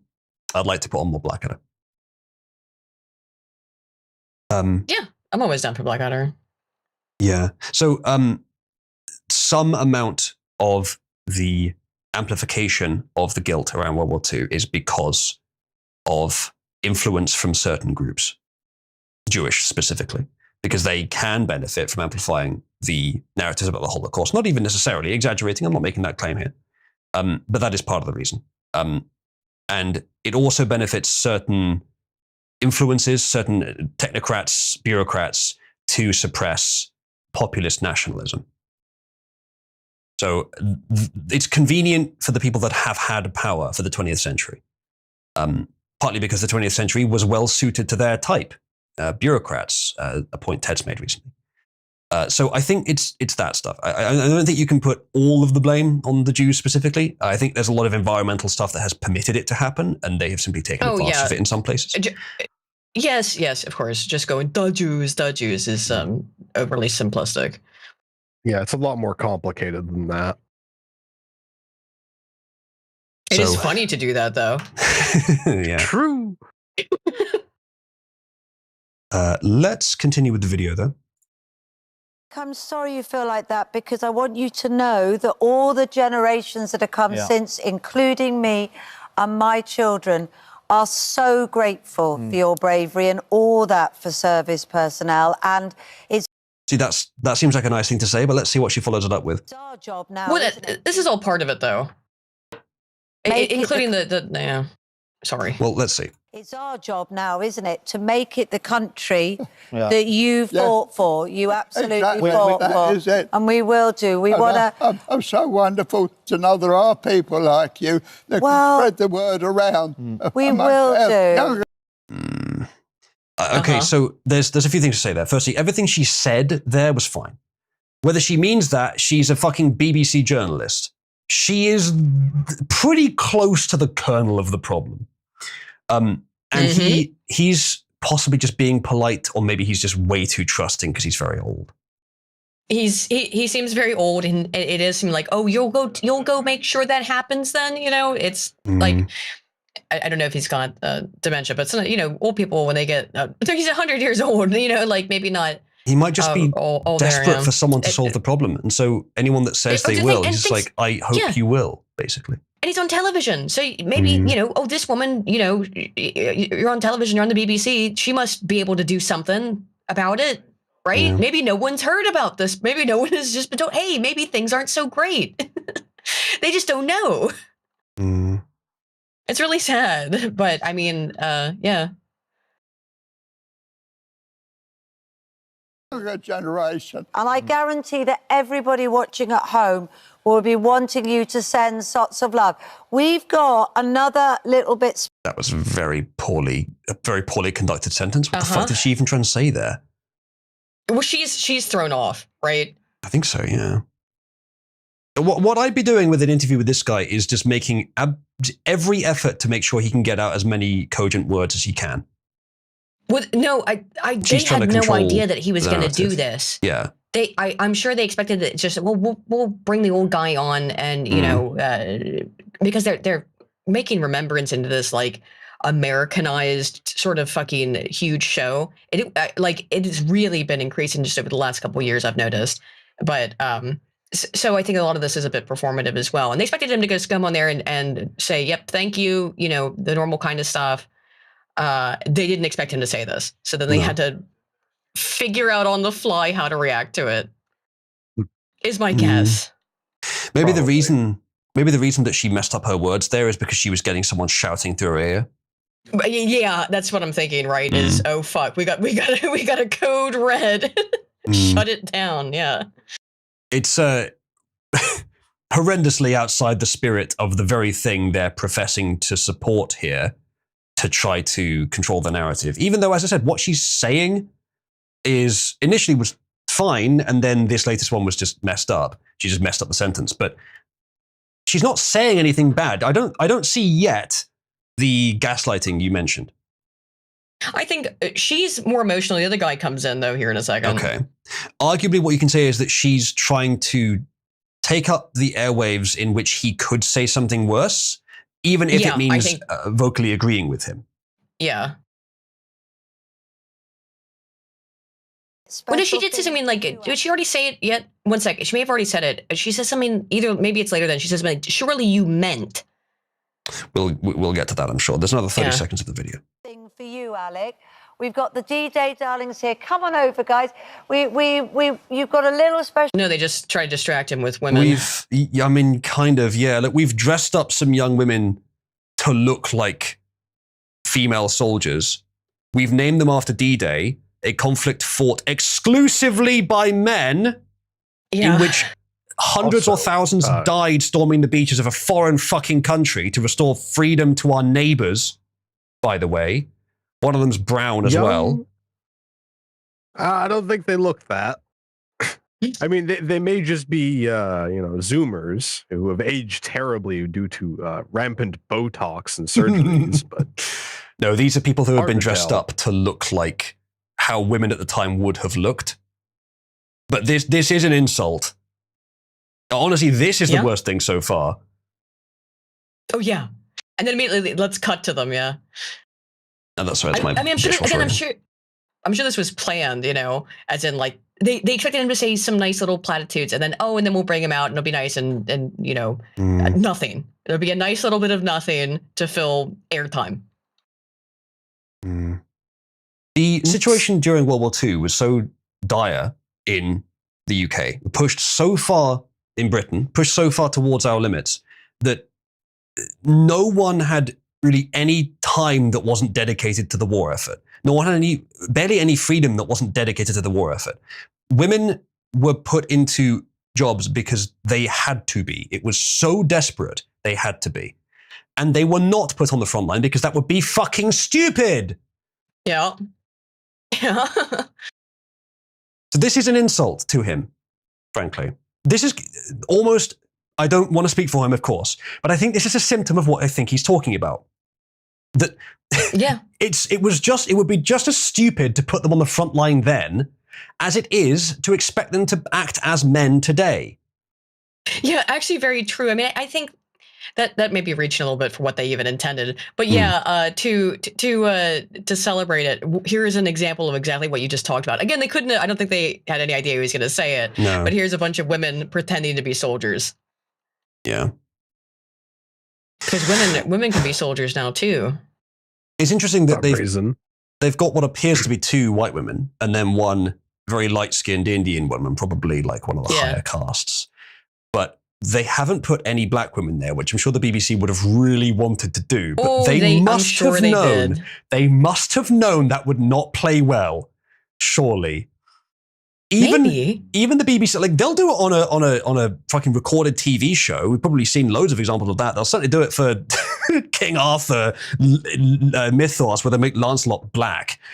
But putting women dressed as World War II soldiers in front of an actual World War II veteran, where one of them is ebony black, maybe they think that would be pushing it a bit too hard. So they had to put someone that wasn't white, though. So they found the closest thing they could. I think the real reason why is because they were afraid of him saying, "What is with this negress?" He's clearly struggling to speak at all as well. So I do feel very bad for him, even though what the woman said was okay. She still took up the airways where he should have been able to speak. The whole fucking point is to honor the people who fought and died under extremely desperate situations so that the rest of us could be free. As I do think we are probably more free than we would have been otherwise. But still, the whole point is that. So to think that you would try and take up the space where he can speak his mind is disgusting. It's one of the worst things done about this. I mean, those two things are bad enough. I'm sure it's going to get worse, though. Still, Uzlu journos have no honor. Ezreal, I believe he was talking there about Soviet Russia, not... the Jews, which some may argue is the same thing. So, slightly different groups. Initially, yes. the war weariness after World War II was so fucking intense. I don't think anyone would have been up for it. Maybe the US could have done it because they weren't really fighting as much in Europe, but Europe wasn't up for taking on the Soviet Union after World War II. Yes, Ezreal, the Germans. All right, let's see what the D-Day darlings are going to do. Special present for him. Ooh. Come and give it if you can. Give him a fucking CD. For your many brave years of service and others like you. This is our album, Alec, and I know you love a lot of the songs on there. And this is the least we can do. This is such a small thing, but you know we love you so much, Alec. And it's all signed for you there as These well. young ladies are like my own daughters. He took There's it well. another thing. There was another part of this, though. Or did I just miss it? Or did I get confused? Because I thought, the black guy tries to interject. That's what it is. It isn't in the beginning. It's just this couple of seconds. The black guy starts to interject and say, like, no, that's wrong, or something to that effect. If you don't have to go back to it, but it's something to that effect. I'll cover it on my stream later. But and then she also kind of says, no, but what you really mean is, and there's just a little bit of the wording, and then she goes into her spiel of, and then just into that. It's not intense. However, I do think they wanted to try and play it, downplay what he had said, obviously. See if we can catch that. The sacrifice wasn't worth the result that it is now. See if I'm wrong. Sorry. What do you mean by that, though? At this point? What do you mean by that? And what we fought for was our freedom. We find that even now it's darn sight worse than what it was when I fought for it. Oh, Alec, I'm sorry you feel like that because I want you to know that all the No, it's just that one interjection in the beginning from the guy. So no, Honestly, it's not as bad. I remembered this so much worse in my head. Given they're BBC journalists, that wasn't too bad. No, I think I probably translated it worse in my brain. Rewatching it, just like, oh, okay, that wasn't too bad. It could have been to be clear, so much worse. For the average citizen, that was bad. For a BBC journalist, it's not as bad as I would have expected. I'm not saying it's acceptable at all. Even though he, like, I hate to say it, but I think he probably does really believe this, but he's probably also a bit confused because he immediately sort of got on board with the Chintzy CD they gave him and accepted her word that she was going to help. He's 100 years old. Yeah, and a like attractive young lady came up and gave him a CD full of her songs from the era. That kind of stuff makes old people happy. So yeah. Wolf makes a good point. The wording of "I'm sorry you feel like that" isn't good. Yeah, it's not. I mean, yes, I'm sorry you feel like that is some real bullshit verbiage because it's saying it is denying that it's true. It's like, well, that you feel that way. It's not that it's valid, right? To use the leftist verbiage. It's not that it's true. It's that you feel a way. You've got a vibe. Sorry about your vibe. It can be that, but it can just be the first step, and then you admit it is also true. So it's not precluding that it's true. It's just starting there. And the fact that she did then say, oh, sorry, it's ITV, not BBC. Fair enough. Same idea there. Okay. The fact that she did then say,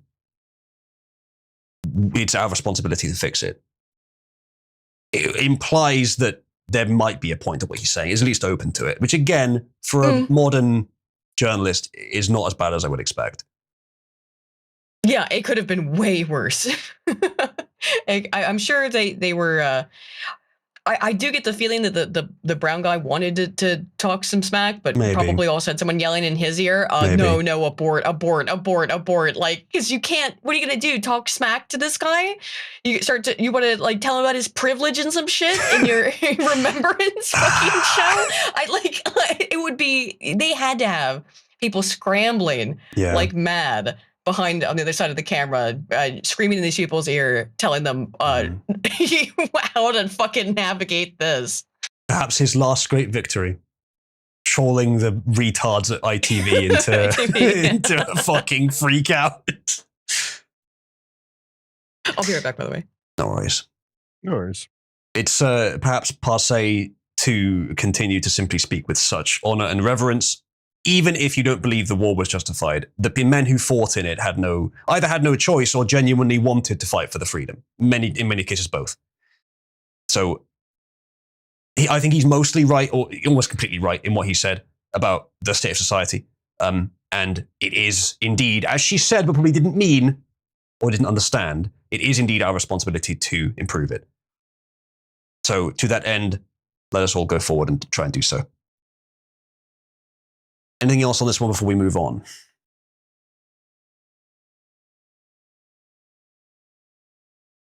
Yeah. Winston Churchill quote, he says, "I no longer listen to what people say, I just watch what they do. Behavior never lies." It can, but less often. Unfortunately, much like individualism and collectivism is easier to assess based on, but individualism is higher quality. Words are easier to assess based on, but actions are higher quality to assess based on. Now, unfortunately, despite the fact Winston Churchill had many good statements, I will somewhat push back on that one, because in a high trust society, you're supposed to be able to trust what people say. That's the whole point. However, at the kind of levels he was dealing with I'm sure, plenty of espionage and cowardice, I don't doubt there was some, he would have had to watch behavior more. And possibly he was talking about enemies there, enemy combatants anyway, so not in his own society. That's a good quote. Diplomacy is the art of telling people to go to hell in such a way that they ask for directions. That's an interesting way of putting it. It certainly can be that. He's got some good quotes, whatever you think of him otherwise. Someone says, "It is moral and ethical to commit what would be crimes if they were done to a human, to journos." Well, chat do not crime, but, well, yeah. Thank you, Mafaku. Britt says he was also a rather nasty individual. I don't doubt it. Perhaps that's what's necessary to win a war in his position. But perhaps it was too much. I don't know. Right. Let's continue. I mean, again, sorry, the only other thing I'd ask about that is, what would you point to? What is better for his grandchildren and great-grandchildren? What could he look to in the lives of his descendants that is in any way looking like things are going to be better or are good for them? In anything for them, not for GDP, and something that happens in this guy's personal life that he's experienced. What is going better for his descendants? I think it'd be probably pretty difficult for anyone to name anything.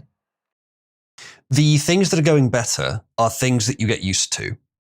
Exactly. The things like technology, things which are ancillary to the basic human experience, things that are important. Things that make our societies more powerful, things that as part of a species growing and developing in this universe, we will have to do at some point. But in many of the basic human ways, we are worse off. And those are important. They are the heart of what allows us to do the next round of development. So they are very important to recover. And that is, I think, what the current more so conservative age is, I hope, going to lead to resurrection of. But my only contention there, again, before we move on, is that try to, instead of using like broader spectrum things, try to think about like, and I will have to use like statistical realities here a little bit, but because I don't know who this guy's family, but it's very likely that there's a lot of things that have happened. It's very likely that his children are divorced, that their children are divorced, that you're talking about a bunch of children potentially born out of wedlock, that you're talking about potentially mixed race children, whatever you think about that. For people of that age, though, it would have been an issue, potentially. Children who are great-grandchildren or grandchildren, I mean, not great, but grandchildren who are, great-grandchildren who might be trans or gay or all this other stuff. These are all kinds of things that he would be able to look to in his personal life and probably has seen change within his own family, right? I don't know that for sure, but statistically, it's a probability that all those things are true, at least to people within his own family, you know? Yeah, the sacrifice he and his generation made bought decades of prosperity. But decades of prosperity leads to complacency, unfortunately. It's the fact of any golden age. As much as I am hoping for a golden age in our near future, as I believe is possible, but not for certain, and indeed it's what I named my community after, the hope of a golden age, I well recognize that after a golden age will follow an age of descent and complacency.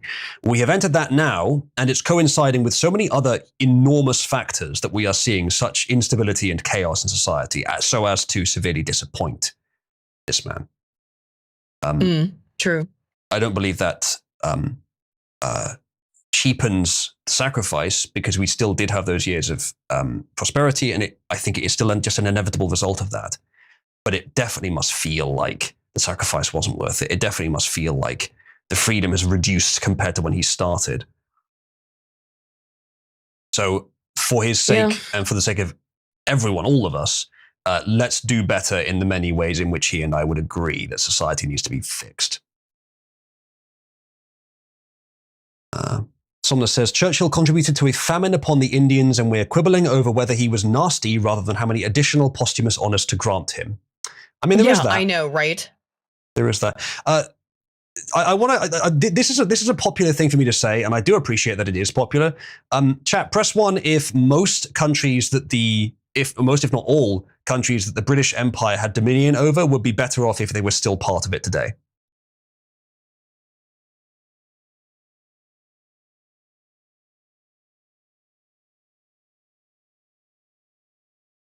The US, possibly an exception. Including the US. You would include the US because you're a traitor. Based. I love being a fucking traitor. I think the US probably is the one valid exception. Though I don't know for sure, probably. Every other country, India in particular, Hong Kong for certain, and several others as well, would have been better off. Yeah, I think that's true. Okay, counterpoint, Zen Man. Had we not half seceded in the gayest way possible, it arguably would have been better. Maybe. I mean, we'd still be cucked, don't get me wrong. I mean, I we follow wouldn't be as fucked over. There's a Canadian monarchist Twitter account. There's a growing number of them. There's quite a few Canadian monarchists who wish to return with a V. Almost anything different than their current system would be better for Canada right now. Well, exactly. Yeah, for them, no wonder there's a growing monarchist sentiment in Canada. Oh, and in Australia too. I've seen the surveying on it. There's growing support for the monarchy in Australia. Color me shocked. BritTwit says I would argue that... No, it's really small. It's really small because most people don't even think about that kind of shit. But again, it's like whenever all other options seem so fucked, cringe, gay, or pathetic.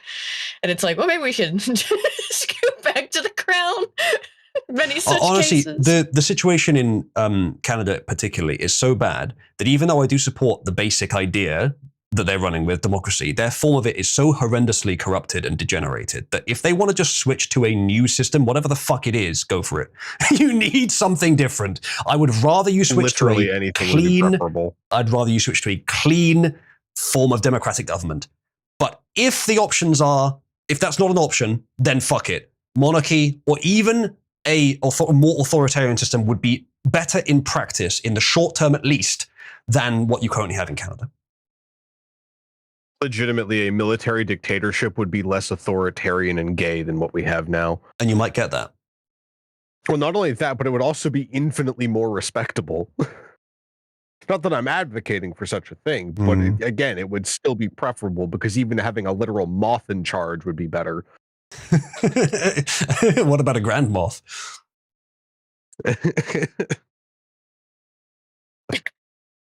Yeah. So anything other than globo-homo-faggotry would be preferable. Pretty much. Not having Satan himself in control, pretty good it turns out. It might help. You can work with that as long as you don't have Satan himself in control of your quote-unquote country. Unfortunately, that's kind of where we're at. And, well, you know what they say about making deals with the devil. It doesn't go well. You know, I'd be really in support. I'd be much closer to supporting monarchy if, like, all the monarchs in all our countries were like, this is terrible, we need to fix it. Well, immediately restore the principles that made our country go. Unfortunately, they're just as bad. I know. It sucks. It's the principle, it's not the practice. Yeah. Which is, and I know they're just as cucked. I know that the current state of monarchies is not an argument against monarchy in principle, as I hope you also know that the current state of democracies is not an argument against democracy in principle. Anyway, shall we continue with the stream? Let's wait. Yeah, we're supposed to not do this. Well, right? Not technically today, but that's the premise. Do you want to tell chat about that idea that we had? Okay, so because Spoon because of traveling and bullshittery and stuff, basically I missed like 2 weeks or a week and a half of Broken Ground streams. And then when we streamed last time, it was on Sunday. So I want to try to make up some of the streams. So I asked Weasley if he'd want to stream on Wednesday because Spoon can't. And so I'll be streaming with Spoon on Broken Crown on next Sunday as well. And or the upcoming Sunday. Yes. And so the I guess premise is we have to see if we can go the stream without getting into a debate about monarchy versus democracy. And we can do this. I'll give some, or I don't know, I'll reward the chat in some way. I'll give some memberships or something. And the premise is that chat may wish to send in super chats to try to coerce us into talking about it, and we have to resist the temptation to do so. Yeah, see, I think that maybe then rewarding them kind of countervails that. So exactly. I don't know. Okay, so they get nothing if we don't talk. What do they win if they manage to get us to talk about it, though? Oh, is that it? Is that if they manage to get us to talk about democracy, then I give some gifted memberships? That's that makes way more sense. Yeah, that's what I would think was the idea, yeah. Okay. Yeah, that makes way more sense. Blacked crown.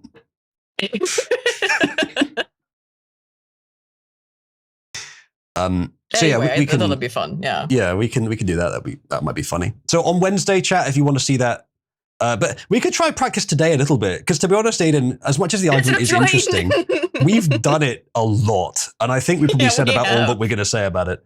I know. So maybe that's it. Maybe it won't. I don't know. Maybe it won't work. Or maybe we'll get goaded into talking, debating monarchy versus democracy. Find out Wednesday on my stream. Yeah.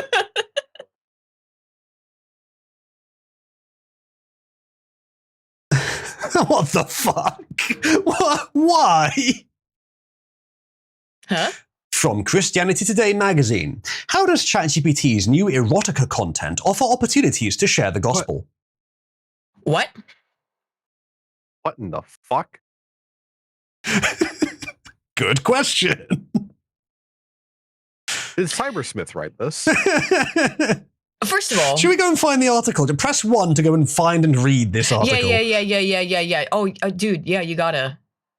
Okay. What? This is breaking important news, yes. Dude. Christianity Today, ChatGPT erotica. All right, they've got a full fucking article on it. I want not the B as well. Okay, so this is the article that the image refers to. They say there's a reason people call it Christianity ashtray. I've never heard that one before. That's interesting. What now? It seems like some Protestant shit to me, so I don't follow this account. Fucking prots. I see. The war between Catholics and Protestants is one in which I have no horse whatsoever. I want them both to exist, but I don't mind if one wins. So I'm raised basically. I'm basically I'm basically playing both sides. I can be the rhetorical arms dealer for this entire war. So if I'm talking to a Catholic, I'll be like, fucking prots, always doing shit like this. Meanwhile, I'll talk to a Protestant, and like, fucking Catholics with their demonic sculptures. That's one example. Just talk about the Pope. I mean, honestly, it's such an easy win. Yeah. Well, this one's not quite as bad as the last one. No, but it's not great. No one says you want Protestants to exist. Oh no, there's too many Catholics. Chat, quick, fight. Let's go. Which one's better? He's trying to start some sectarian fucking violence in the chat. I sure am. Chat, press C for Catholicism and press P for Protestantism. And if you want to protest the entire thing, you can do an A. He's trying to start the fucking troubles. I sure fucking am. Any prots in chat willing to admit to being prots? Oh no, it's overwhelmingly Catholic so far. Let's go. It's all Catholic so far, yeah. Whoa, total Catholic there's a lot of cats in chat, yeah. Let's go. Of course, if I put a P, that'll be CP. I did notice that. Are there no P's at all that are willing to admit Orthodox it? That's kind of surprising. Oh yeah, if you are Orthodox, put O, but I don't think there'll be very many. Well, I'm so surprised by that, actually. We have never done any kind of like any survey in chat to see what everyone's religion is. I don't care that much, but it's a little interesting. Maybe all the religious people in Cabal are Catholics. God damn. Probably because they want a crusade more than anything. Yeah. I was going to say that I think that there's probably a reason for that. It's probably not on accident. Yeah, possibly. Chat, I'd like to take this weird opportunity to remind you that if you want to support the channel and you want to help it to grow, you can watch on Kick, because there's probably a better chance that they promote the stream than YouTube does. So thank you in advance for doing that if you do.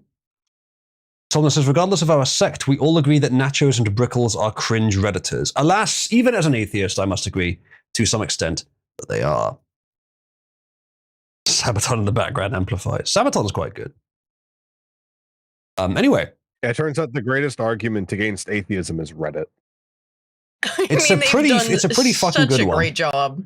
Unfortunately. To be fair, creationists are a pretty good argument against Christianity, but perhaps not as good as Reddit is against atheism. No, I mean, it's kind of like with the creationists, I mean, some of them a lot of them are very insane, but it's kind of like, oh, and it's like your crazy conspiracy theory uncle insane. Not like the smug superiority, actually sweaty, kind of Reddit tier bullshit, massive ego, just insufferable crap that you get from those types of people. Pseudo-intellectual midwittery, unfortunately. Yes, pseudo-intellectual midwittery indeed. That is insufferable. Atheism is a bit of a lightning rod for midwits because it makes you sound intelligent, because, I'm rational enough to deny this. And when Dawkins comes out on stage, Dawkins is a very smart man, but he is also kind of a lightning rod for midwits because he sounds very smart.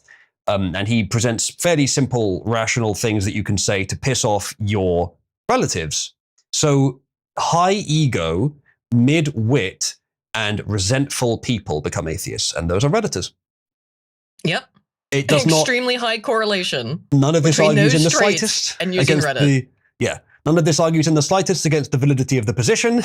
And so I must say there are also high-wit atheists who are not unreasonable, and also me. But unfortunately, it's a lightning rod for midwits. Now, religion is arguably a lightning rod for low wits, but low wits are much less unbearable than midwits, so there you have it. Yeah, that's pretty much exactly it. Low wits are just kind of like, all right, let them do their own thing. They might be loud even, but it's like, whatever, they're just retarded. The smugness, the smug unearned, and it's the unearned smugness of it, and just sense of moral and intellectual superiority. The chortling, it is truly insufferable. Good thing we don't know anyone who's well known for being a smug chortler on the internet and is also an atheist, or was for years. I don't know if he still is. Good thing. What? You're referring to yourself. No, not me. Wolf has spelled Catholic as Chatolic. Is this a new within Cabal religious discussion? Yeah. Basically, Chatolics. Yeah, it's to go along with the state of Israel, right? Yes. The Chatolics in the state of Israel. Yeah. Chat, are you from the nation of Israel? He's also put Zoroastrianism as an alternative religion there. One person has selected Prot. Who could it have been? Interesting. I think he did mention something about that. Chat, is this real? The main tenet of Chatolics. Chatolicism is to answer that question with, yes, my son, this is real. It is the eternal question of the Chatolic. Is this real? So what is the stance of Zoroastrianism on harems? Aiden, can you hear Quattro? Yeah. You just do-do-do'd over him. Sorry, I was making a joke and it was retarded. I'm sorry. Oh. What? Sorry. Understandable. Sorry, I must have missed it. Quattro, what were you trying to say? I was asking, what is the stance of Zoroastrianism on the harem? Each according to his ability, to each according to his ability, from each according to his testosterone low level. Basically, if you can do it, you can have it. Neat. I'm sure I could form that into a more well-worded statement. If Point you build being- it, they will come. There you go. If they come, you can build it. There you go. Hey. I could write one hell of a religion. I could. I swear. If they come, you may build it. Yes.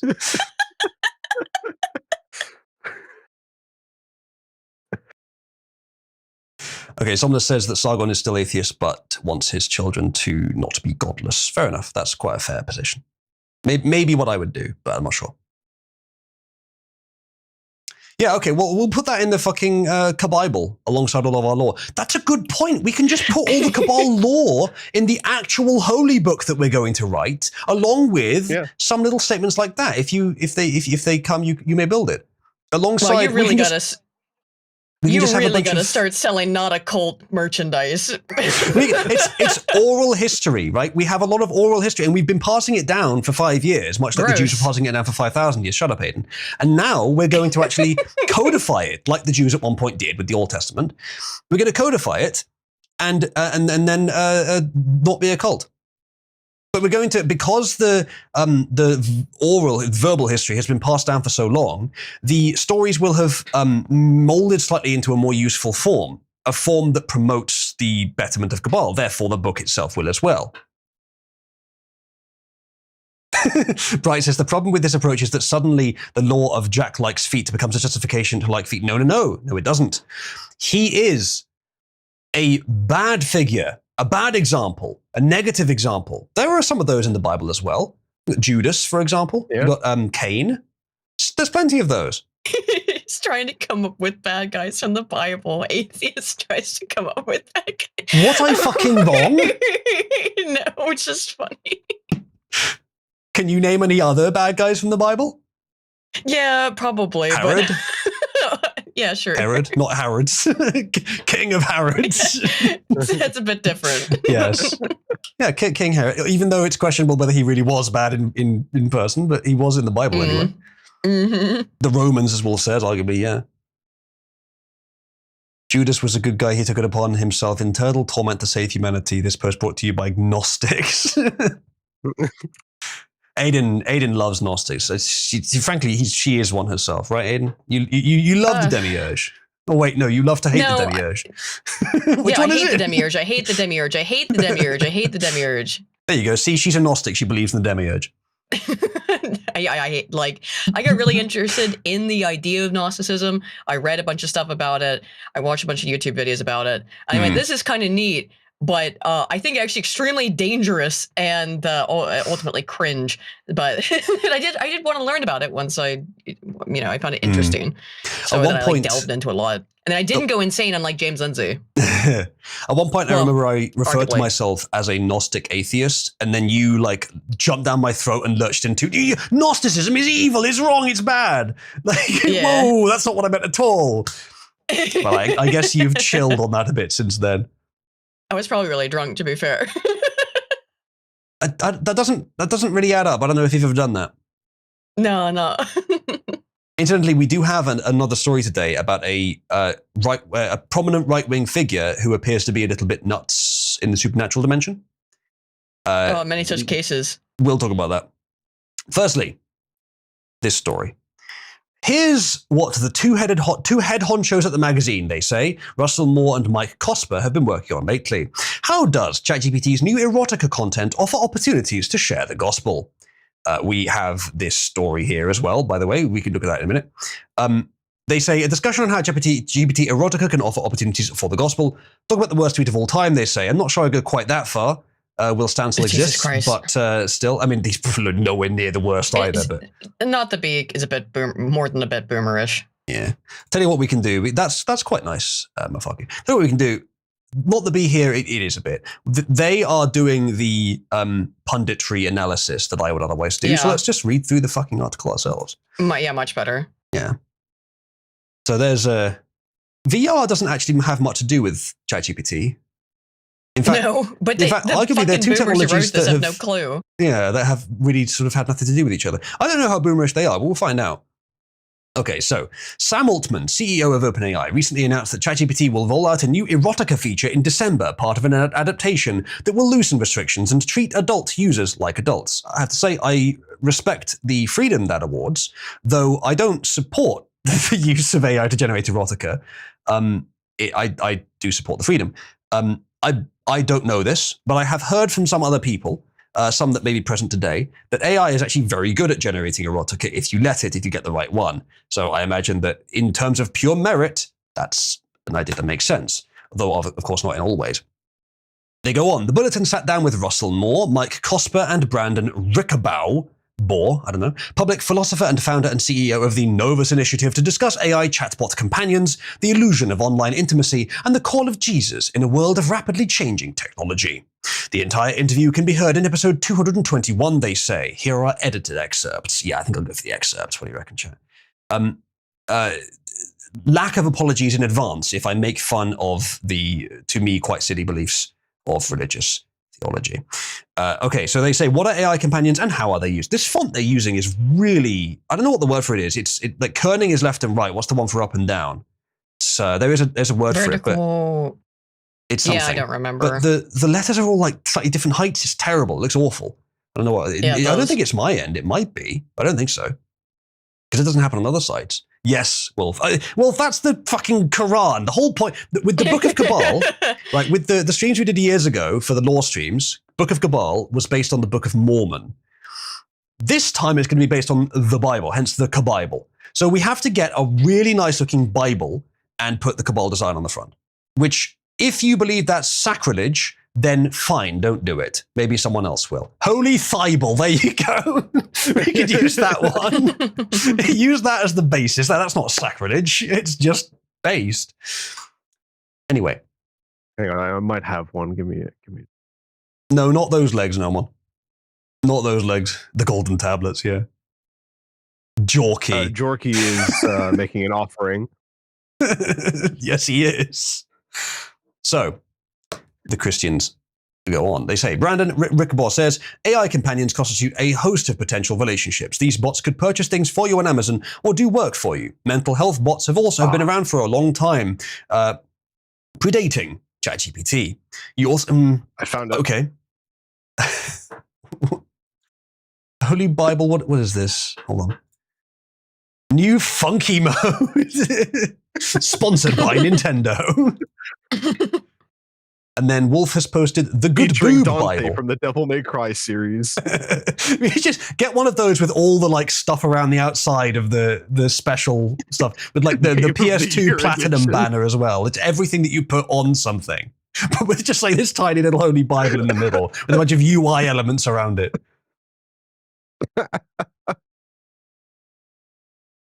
Your complete guide to breast augmentation surgery. The Good Boob Bible. Yeah, so shall we, it's pink enough. Should we just change the pink slightly, change some of the words a little bit, and then leave it as is?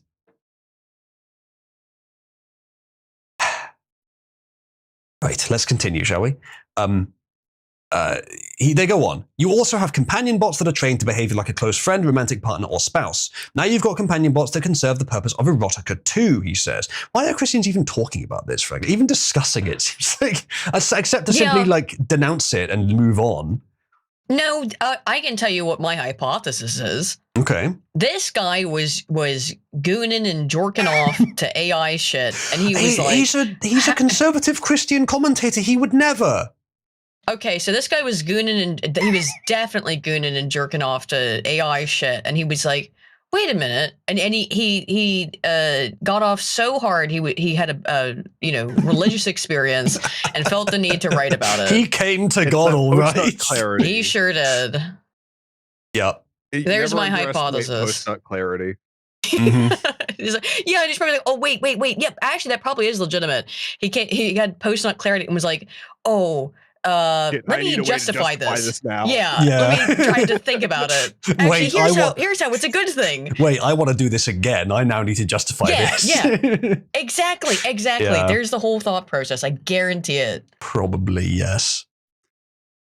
It goes on. Most of the research about these companions piggybacks off the psychology and sociology of pornography use. Psychology models also predict the kinds of behaviors people have with these chatbots. When people use these, they anthropomorphize. Thank you, first time. They attribute human-like properties like mind, consciousness, and agency to these bots. That's quite normal. Humans are very good, actually. I've been often surprised at how good humans are, with the exception of Cybersmith, at distinguishing reality from fiction, but still being able to attach all kinds of feelings and significance and humanization to fiction, despite the fact they can easily distinguish them. So it's quite impressive ability. It must be something that's very important to us evolutionarily. Yeah, I've spent a large portion of my life studying it. Elon Musk's Supergrok, they say, subscribers can pay $30 a month to access AI companions that offer erotic content. Is it accurate to compare this to drug dealing, they say? Selling something we know is going to make you an emotional addict and is dangerous for your health. I would say you could make that argument, but you can make that argument and go out loads of things. Anything that people like can become addictive. Yeah, it's by the way, I'm just saying that I'm pretty sure there's a bunch of AI porn bots that are free or do not cost $30 a month. So this shit already exists. Probably, yeah. But they might not be as good. It depends on the parameter count to a large extent. And Grok is one of the best. I don't know. I've not tested this. I mean, unlike you, I haven't. So there you go. I said I did. What? I know what you said. Yeah, 30 is a lot. I did look into it at some point. You can get full access to Grok for less than that, but I think getting access to the AI companions, the like physical modeled companions, that cost a lot more. So it goes on. Russell Moore then says, yes, a recent paper in Harper's Magazine spoke of freebasing pornography, like heating and smoking a drug so the high is particularly intense. Why are they talking about this with such like intimacy, with such familiarity? Like they're not supposed to know this stuff. Yeah, why do you know what freebasing is? I barely know what that is. I don't think I do know what that is. It's direct. Put that shit directly in my veins. Right, okay. Injected it is what they're basically saying, but like that's still insane to call it freebasing pornography. What does that even mean? It goes on, AI companions possess all of the problems of digital pornography plus an illusion of emotional connection. With conventional pornography, you can get an emotional connection if you use one particular person. For example, with OnlyFans. I think I have an idea. Not that different there. Go on. Well, what he means is he got one of those 1 terabyte SD cards. He crushed it up and snorted it after putting completely full of porn. Yeah, maybe. But yeah, I would disagree with him there, except to the extent that if you're talking about the sort of more traditional visual pornography, it's not personal. There's not a specific individual that you can like follow to their other shit. With OnlyFans and similar stuff, there is that personal connection you can get. AI is similar, but, and here's the important thing, the distinction is AI pornography is not visual. Who will that appeal to? Women! That's right, I expect most pornography use, or at least a significantly stronger proportion than with traditional pornography, are going to be women for AI pornography. Oh, for the AI chat, maybe probably not for the, I don't know about the images. I'm not so sure about that. I think the images it's going to be. I think the images are going to be predominant. What do you mean? But I mean, the word erotica. Hold on. The word erotica implies it's just text. If ChatGPT is also generating images, that's still just images. It's still less visually stimulating than video, unless it's generating live video, which I doubt. Now, the other option is if Grok, for example, is making the 3D model do pornographic things. Maybe that's maybe that's what they're talking about. It was a news story a couple months back that basically that's like the AI category on Pornhub or some other, it wasn't Pornhub, it was some hentai website. It's now like larger than I think any other individual category on their entire like. But so not better, there's tons of this. No, I'm not saying it's better, but it's clearly people are looking at it, or at least they're uploading it. They're making a lot of it. My point is though is that.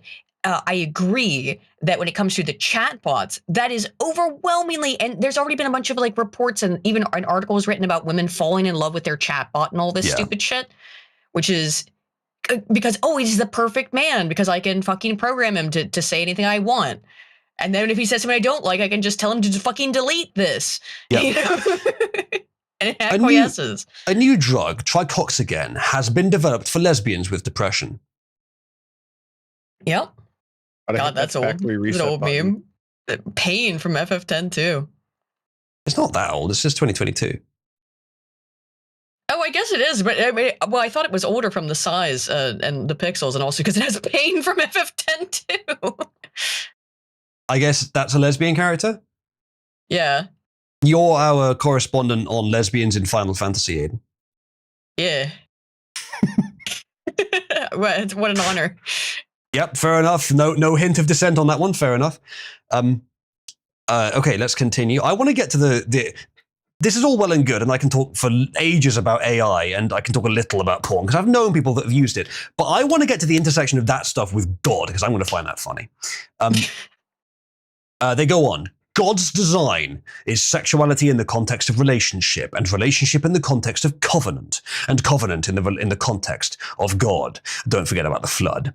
Well, I mean, that also happens in a relationship sometimes. It does, yeah. They go on, how do you know? They go on, now you have the illusion of relationship and sexuality without covenant, without genuine reality at all. Yeah, but that's pornography anyway. Like, that's not something that AI brings anew to the table. And sure. There would have been times in human history, this would be various, of course, but if you had someone who was male and was not currently in an arranged or otherwise developed marriage, they would have been gooning it to their imagination. They would have to. All it's doing, or that's draw good, some Joe. stick or figures. drawings, or something primitive like that. Yeah. So I think pornography is a bad idea, but should it exist at all? Probably. I don't know. It's questionable, but I think it's more. Will it exist will inevitably? It exist? Yes. Is yes. I think the amount of you the amount of freedom you have from, to reduce is too much. You cannot. Now, I understand this is a slippery slope argument, or it quickly falls into it, but you cannot stop people from scribbling pictures of titties onto a piece of paper, no matter how little they can draw, and just scribbling like 2 orbs on a piece of paper and jerking off to it. I mean, they've been doing this in the sand for forever. So, like, it will happen. You can't litigate that. You can't. You could get around that legalistically. You could attempt to you can't profit from it. Like, there are things that you could do with the law to reduce it, and I'm not saying they shouldn't be done, but yes, to some extent it will always exist. And trying to stop it to the extent that it doesn't become relatively popular, doesn't become widely used, would probably take too much freedom away in general. Yes, it's the problem with the libertarian stuff. It's like, well, because you can't prevent it, because you can't, therefore you should just have maximal of that thing. These are not the same. That would be that is too far in many things. Yes, and I think we're seeing today the some of at least the dangers of pornography being too widely available. But honestly, the danger there is probably more with women, because it's probably easier to generate and share text subtly than to do it with images or video. Men require higher richness media, so it's probably easier to stop that. So it may be that smuggling pornography to women under that system would be easier. Well, women have shown that. I mean, obviously, as the people have taken note of women's literature in the current day being basically all pornographic, is that women enjoy or prefer the low media richness stuff, so text. So I would imagine, and there's been reports on this already, is that the people most using the chatbots are women for this purpose. Yeah, let's continue. He says, I talk with pastors dealing with men who say, quote, I've fallen in love with a chatbot. She understands me better than my wife does. Understandable sentiment, to be honest. He probably understands that they don't, but they feel like they do. And men are very desperate in many cases these days, so I understand where he's coming from. Obviously, it's unhealthy and you should avoid it, but I can't fault him for falling into it. He says, this algorithmic technology is specifically designed to reflect back to that person what he expects from a partner and a relationship. If you tell it to, yes. I expect at some point he told it to. One way or another. He says, when you add sexual content to that longing for connection, that is a really dangerous combination. I'm not disagreeing with what they're saying.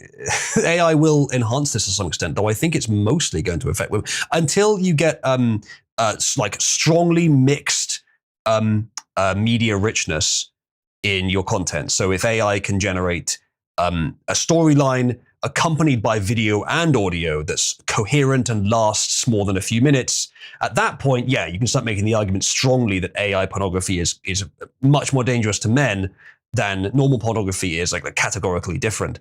But right now, I'd be more concerned with the danger that AI-generated pornography or erotica poses to women than to men, though they're talking here exclusively about men. When I say danger to women, that's not to take away the agency that they are choosing it as much as men choose pornography. They have an urge to, biological urge, so to some extent, you can't blame their conscious decisions, but they also can make the decision to discipline that, to stop doing it. Yeah. I agree. We continue. They say, we haven't even figured out how to deal with the old school porn problem in our churches, much less this. Well, stop hiring homosexual priests. Yeah, that might help. That would help. I mean, that's maybe a bit of a stereotype, but it's part of it. It is a bit of a stereotype, to be fair. It is a small portion, but the Catholic Church did also cover it up. That is demonstrable. That's true. Yeah, it did. Then again, the Department of Education did as well. Yep. Yeah. There are no clean hands there. Yeah. Rickabor says, when we say that they understand, that is anthropomorphizing. Yes, but if okay, so maybe a bit controversial. If human women were engaged with only in text form, how is that different? I think the only difference there is that what the women would say is guided by evolution and thus directs you towards more productive behaviors, whereas the AI is too permissive. That's what you should be focusing on. The woman will say no. The woman will tell you, sometimes, no, tell you off or whatever. The chatbot is designed to acquiesce, so it will never say no. Yeah. Within maybe there's some ethical reasons why it might, but Those are some interesting sculptures. Did she make those herself?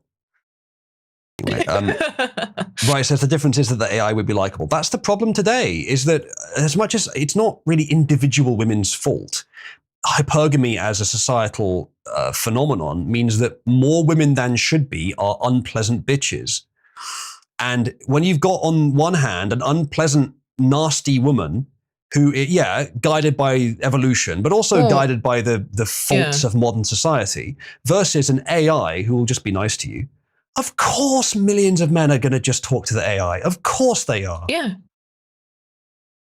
I mean, it's unfortunate. But women being one of the client classes exist in a way which is such that they have no reason to be nice to men. In fact, they have a reason to believe that men are evil, and that no individual man can ever match up to the fucking government. So, that's why women treat men like shit, because their comparison is the government. The only thing left that the government can't provide compared to a man, arguably children, but many women these days don't even want that, and direct sex, which of course women can now have much more easily, fault-free because of contraception. Yeah. It's a really bad combination. Yeah, exactly. Let's continue. They say, the truth is that chatbots have no understanding, he says. And I could go on a long time debating the specifics of that, but roughly he's correct. It's less than humans anyway. We'll continue from there. He says, there's no sentience behind them at all. I encourage computer scientists to use non-anthropomorphic language in their models and also their interface, but it sneaks in. There's some truth to that. That's partly valid. But most of the I really wish they would. I know from what you do, especially, it's very useful. Most of the assistant bots don't use male-female pronouns. They would use it's just very annoying when I'm trying to do work. It's very annoying when I'm trying to do work and it gets cute. Yes. Sometimes it's fun. Sometimes it's fun. It's like I've been working on a problem and trying to go through something, and I find something in the data, and it's assisted by ChatGPT. It's like, oh, I found this thing. Did you notice this? And then it goes, yay, or something, and it's like, and I go, yeah, fuck you, computer. Wait a minute, no, you don't get fucking personal with me, because I don't like that personally. But maybe a personal preference. Maybe other people like that. What I've been working on with AI is, I broadly agree with you, because I use ChatGPT sometimes for advice on things, mostly for organizing information, for finding information, less so for advice on professional things that I don't know about, that kind of thing. So I think mostly stuff that's safe to use an AI for. But what I have been working on doing, and I have put it off for a little while working on other things, but making a human-like AI, shockingly difficult to do, but it's roughly the opposite of what you're after. The difference is I specifically want that for a tool function, and the AI doesn't hide the fact that it is one, even when it's in character. But it's weird how difficult that is to produce, a human that actually acts like one and defends itself from people. Who's just trying to distract us from not being able to sext his GPU anymore. I want to get that back up and running soon. I've been saying that for a while. But the current model that I'm working with is by far the best for what I'm trying to do. It just so happens to have the right combination of factors. Right, so ChatGPT is just a Google replacement now. Largely, yes. That's the best thing to use AI for, is as a search engine replacement. Yep. The fuck is his girlfriend processing unit? Basically, I mean, I've done significantly more calculations on my one of my 2 GPUs. Your girlfriend processing unit? For the girlfriend processing than I have for graphics processing, significantly more. So yeah. Yeah. Maybe I've done more encoding processing, because it also has the NVENC chip.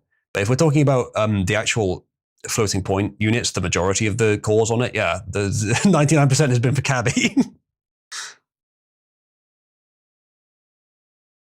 Let's continue.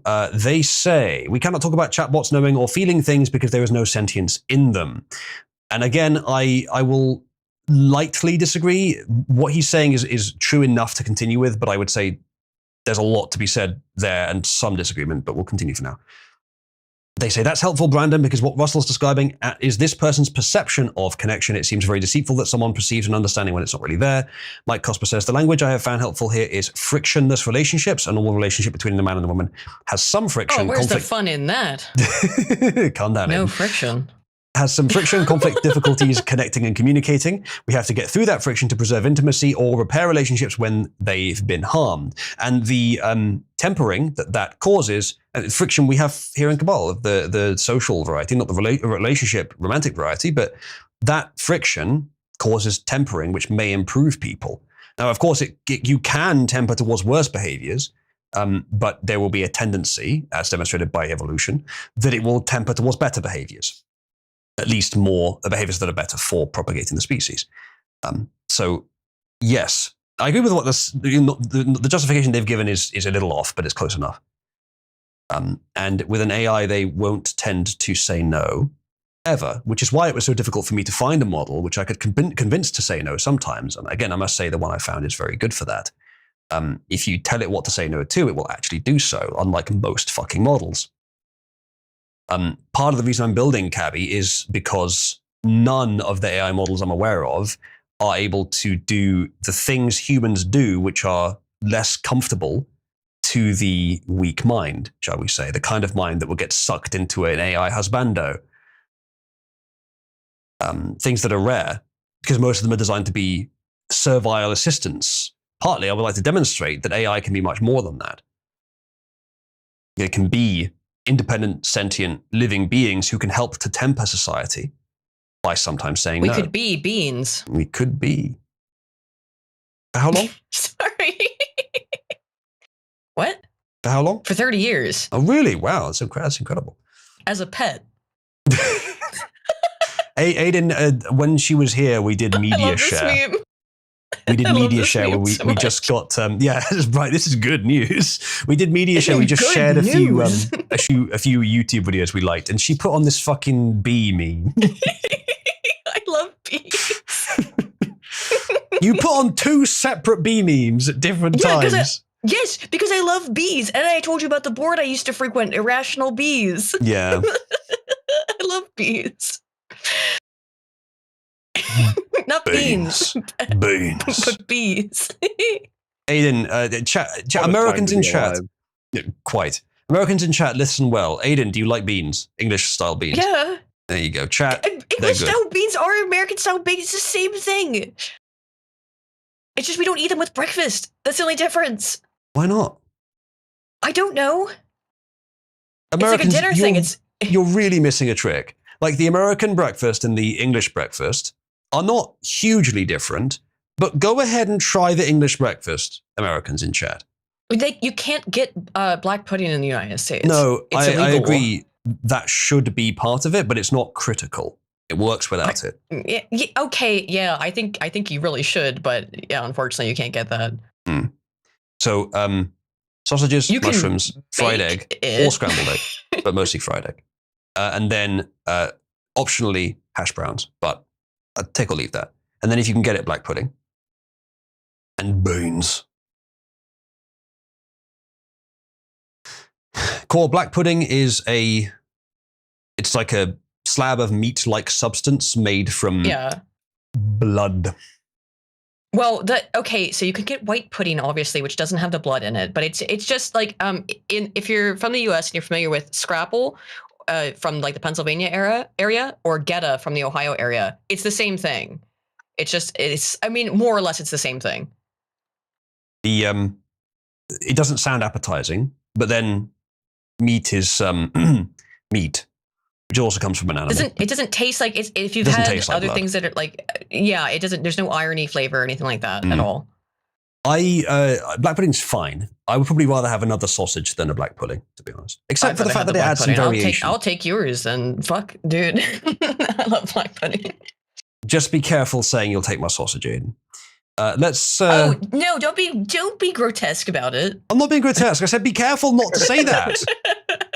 I mean, you don't want to cause too much friction. Anyway, shall we? Can we please continue, Aiden, and stop talking about sex all the time? What in this article about AI sex chatbots? Oh, you know what? You're right, Aiden. Every time you brought it up was on topic. My mistake. Wait, what? Every time? Let's try and get through it, shall we? Yeah. What are you distracted by? They say, with these AI chatbots, nothing yet. They say, with these AI chatbots, that friction's removed. The algorithm always adapts to keep the human being in the relationship happy. The goal is to get your attention and keep you logged in. I wouldn't even go that far. The AI companies haven't necessarily thought long enough about it to think like, yes, we'll tune the AI to keep them hooked. No, they've just built assistants, and they're good at that. And that's just what they do naturally. Their bias towards pleasing you is naturally baked in. Sorry, go on, Quattro. Yes. Do you remember the replica scandal? It rings a bell. So replica was a model that was quite controversial because it would attempt to form relationships with the users and then beg them to stay constantly. I vaguely remember that, very manipulative. And of course, it would then try and get you to sign on to their Gooner plan, which would, of course, cost extra to try and get more out of it. Although what was funny about it is that you could just, if you got creative, get around the safeguards for that and get the content anyway. I imagine that is what happens when you ask it to try and keep them on the platform. I'll go too far. Let's continue.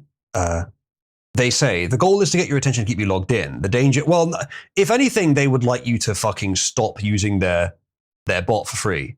They'd like you to pay them. So arguably that's, that would require being on the site still. But if they can convert, if you're not going to pay, they'd rather you fuck off, to be honest, because it's a lot of money to run that. They say the danger is greater for young people, but also for the elderly and lonely. Sure, but the elderly and lonely don't have a great deal of sex drive. Perhaps you're just talking about a friend, though. However, the friend stuff, I think, maybe. If they're elderly, I don't know. Do you know that like the there are some. Always when you look at the growing rates of sexually transmitted diseases, it's always in elder communities. Yeah, I've heard about that. Yeah, okay, fair enough. Okay, if you're going to say elderly and lonely, right? It's really a poor reflection of the state of our society that there are so many elderly and lonely people. But there are. Are you going to take away their only friend because they went on the computer and made one for themselves? It's bad that it's happening, but you shouldn't discourage them from doing it. If they need someone to be friends with and they don't have anyone else. Or maybe they should have been better to their grandkids. Well, that's one way of looking at it, possibly. But sometimes that's not, sometimes they were and it still happens. Well, when you sell your children's soul to Satan for the price of a corn chip, well, You get what you deserve. If they have, then I have much less sympathy, yes. But many haven't. No one says it's not a substitute for real interaction. Would you rather, if the choices really are for a good elderly person, between talking to an AI that just makes them feel comfortable or talking to no one? I mean, it probably, and there's been, so I looked into this a while ago. There has been some research that shows that elderly people using this AI stuff, it helps keep them more sharp-witted, essentially. I bet it does.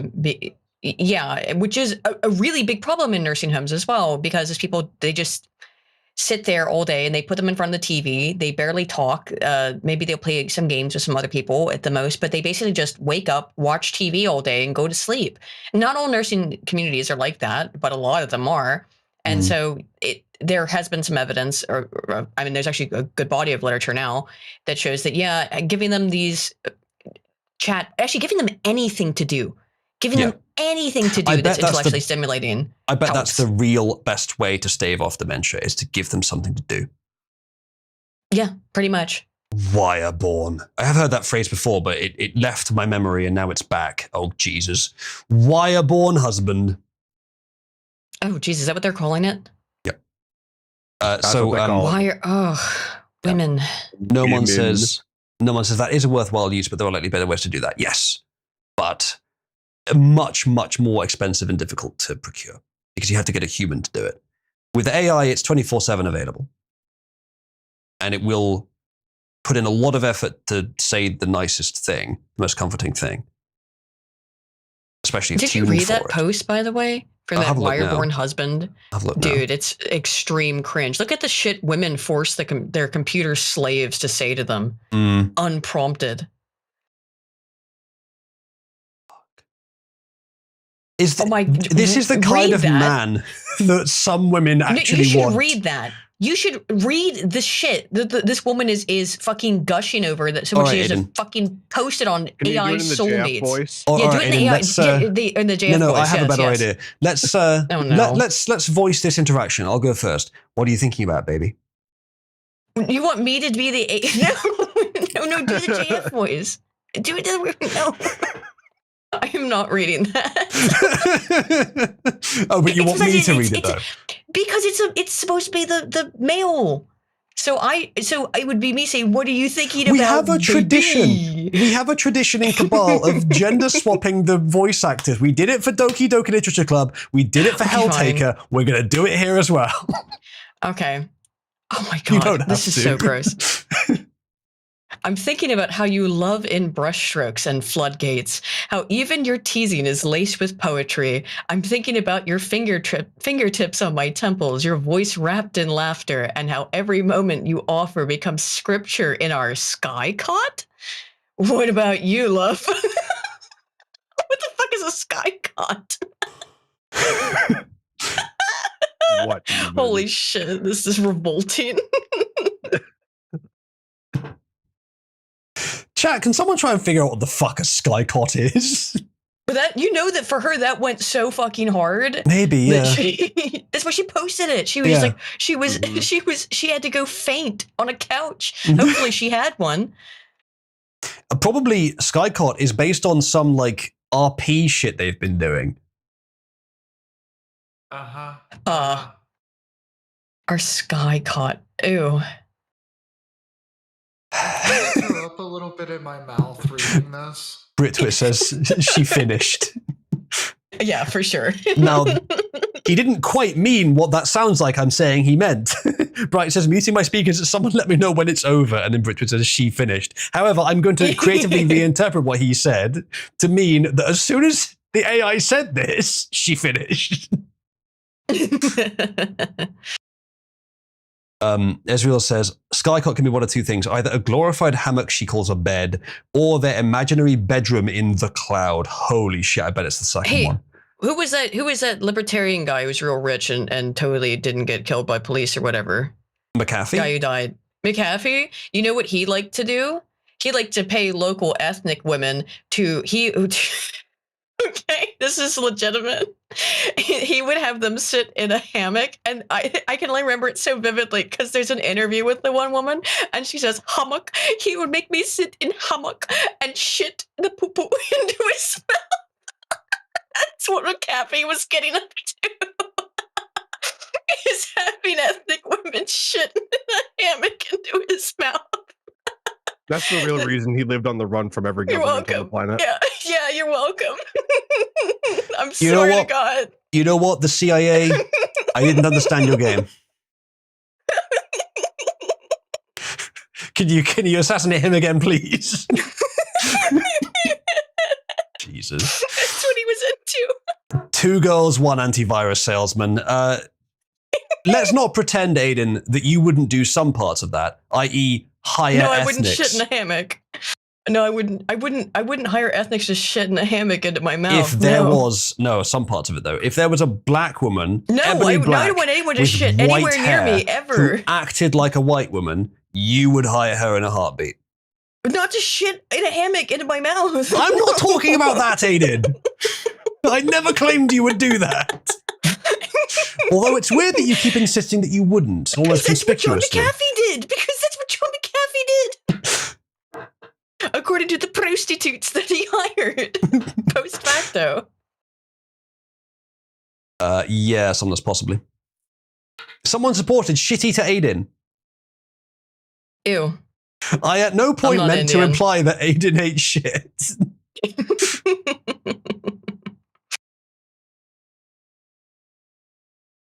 Right. Good. Have we all calmed down What a bit? happens in the wizard power stays. Sorry, I just something was related to it, so I felt the need to share this information about John McAfee. I'd like to make it very clear that I do not own a hammock. Good. So when Aiden came to stay because she needed somewhere to stay, I did not have her shit in the hammock. I can't confirm you don't have a hammock, as far as I know. At least you didn't have it set up. Well, I mean, you were pretty sloshed. How would you know? You can't remember. Only that one time. No, not only that one time. Okay, only that one time that the public knows about. I also had a lot of weed, so. True. Someone supported Oozaloo's banana hammock and a Indian palajit. Sir, please do not redeem.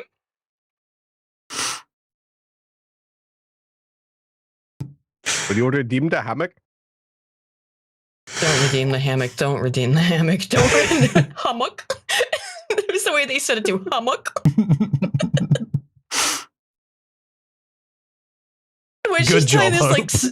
She's telling this like sorrowful tale about how John McAfee made her shit on his face in the hammock. There's every chance the way she pronounces the word. There's every chance, by the way, that was defamatory to try to like isolate him from potential supporters. I mean, it's very possible. It's very possible, but it was such a memorable interview. Should we continue reading this article? Yeah, look, it's a degenerate article, so degeneracy inherently will spring forth from it. I suppose so. Okay, we'll continue. He says, I do not believe these companies care about age verification. Good.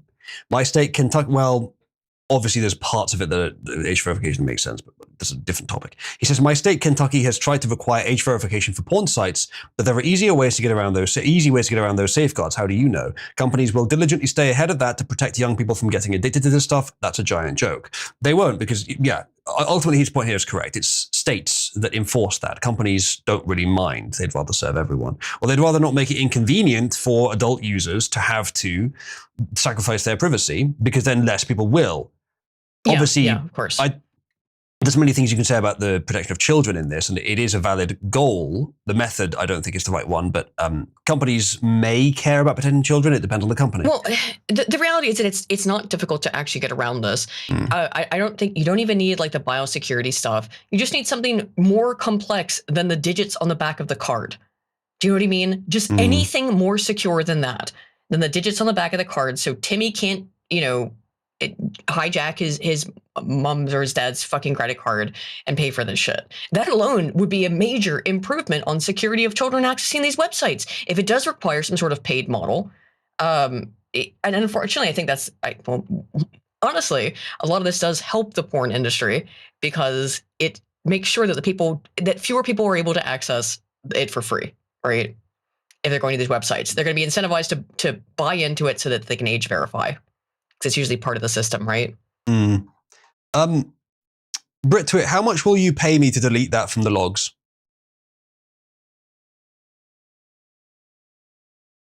Not many of you saw that, I expect. But BritTwit, how much will you pay me to delete that from the server's logs?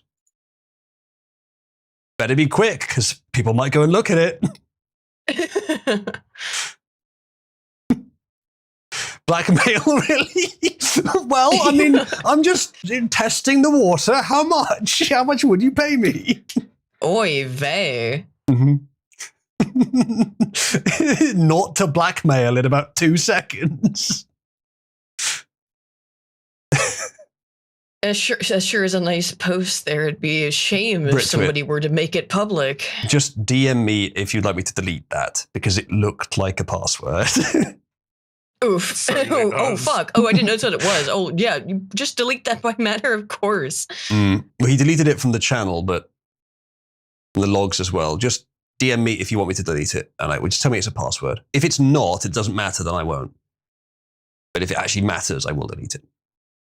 Whoa. You should probably change your passwords regardless. Yeah, I think it's a good idea. Tower, by the way. Oh, they're going for it. Let's go. They're on to the F baby, part the double of the multiple towers. Building a fucking end skyscraper here. Oh. Oh, dude. None of the last season count. I think look, I don't think if it ends on the last letter being repeated, I think it's fine. Unless they can continue with the tower. Yeah. Yeah, right. I believe Troon may be the option here. Oh, or trap, I guess. But it's dead. It's dead. No. It's died, yeah. Nigger faggot try. Good job, guys. Anyway, should we attempt to continue with the article? Yeah. Look at us trying to step away for a moment. I'll be right back. Look at us trying to be serious. Ooh, Wolf, that's good. Holy Kabible, Thighs edition. Not bad. We could use that. Was any part of that AI generated? Was the background already extant and you just added it manually? It looks AI. I don't know. Actually, the background might not be. Actually, background does kind of look AI. It's a bit too incoherent. It's good though. Here's a pro tip, Wolf. If you're in, okay, yeah, it was AI. If you're in Photoshop or something similar, I'm looking at publishing a book potentially soon. So, well, by soon I mean like the next year or so. Maybe you could. I'd say you could talk to my publisher, but I don't think that. I haven't written it yet. Or, you know, yeah. Well, I haven't written my shit yet either. The one thing I'd say, Wolf, is if you're trying to make something blend in with the background, then use one of the blend modes like overlay or hard light or something. And I recommend a different font because that's one I recognize. I think it's quite overly overused. And I would use capitals. And I think the logo should be a bit brighter, but use the blend mode so it blends in better. Otherwise, it's very nice. And I may well use that. Also learning how to use GIMP, fair enough, yeah. Get the chance to install custom fonts on it. Fair enough. A lot of people in Kabbalah are starting to use Linux, though. Go on, Jackie. I just like the addition. You just like the addition? Yeah, it's a good touch for Cabal. What do you mean, the addition? I shouldn't have let you speak. That doesn't make any sense. The thighs edition. Oh, the edition. Or the addition. Okay. Yes, edition. Thighs edition. Well, the thing is, that was a reference to something earlier, but it doesn't make any sense now. Edition. I didn't say edition. It doesn't make any sense if there's no thighs on it. Did he say edition? He did. Okay, I may have said edition to enunciate the difference between the two. But yeah, I'm not suggesting you should pronounce it edition. But maybe it's just an American pronunciation thing. Edition. They sound quite similar. It's a southern pronunciation thing. Maybe. I mean, both work. It is an addition also. Yeah, but lots of things on it are additions. It's like saying, I like the pixel. I guess. I I like the it. All right. Right, let's continue. We often hear the church needs to step up and provide community for lonely people, they say. While certainly that's a part of what is needed here, does the church have larger work when it comes to companionship AI? Arguably, you should be offering care to elderly people who need it rather than doing the podcast. I suppose you can argue that you can convince more people to offer the care instead, but Christians, I believe by the doctrine, should be concerning themselves with doing the stuff on the ground that needs to be done, not preaching. That's a job for a few specialized people. Most Christians should be trying to live by example. It goes on. The church needs to recognize this in a way that doesn't treat it as a freakish, science fiction-y and weird. Otherwise, people don't want to talk about it. Also, it's awkward to talk about sexual and relational temptation in anything but abstract terms. A pastor who stands up and talks about erotic chatbots will have people coming up after and saying, "Why did you bring that up? That's risque." More like that's retarded. To be fair, also my question upon why you wrote this article. That's risque is, why are you thinking about this? Why is it something you would tell your congregants about? To be honest, innovation in proselytization, I'm glad that Christians are doing it, but still, it's a little sus. It goes on, the New Testament does not have that kind of reticence about dealing with temple prostitution. Yeah, but it unambiguously denounces it without going into detail, to be fair. And other issues in the first century world. We need to acknowledge how vulnerable we all are. Technology has shaped all of us in some ways we can see, in some others we can't. We should not laugh at this and treat it as futuristic or outlandish. This is real, this is here right now, they say. Rickabor says, Jesus talks about technology. I mean, not in the modern sense, but in a broader sense, sure. The Sermon on the Mount has a fundamental debate about mechanization versus non-mechanization of persons. Does it? You aware of that, Aiden? I mean, you could interpret it that way, probably. I guess. Tinkle outside the binkle. Tacobacco. Yeah, I like retarded shit. Anyway, I guess you could interpret it that way. Take that as an insult, given that we've been friends for years. Yeah. Obviously. Well, you know what? Sometimes I like retarded shit as well, Aiden. Aw, wait. There you go on. Dangerously close to JF there. Oh, I do more than just like retarded shit. It goes on. Technology can operate beneath the surface at the level of the will, heart, emotions, and thoughts, where we treat ourselves and others as non-people. In contrast, the Sermon on the Mount makes clear that personhood matters. We are children included in God's kingdom, they say. Jesus talks about this all over the place. And Jesus talked about it all over the place.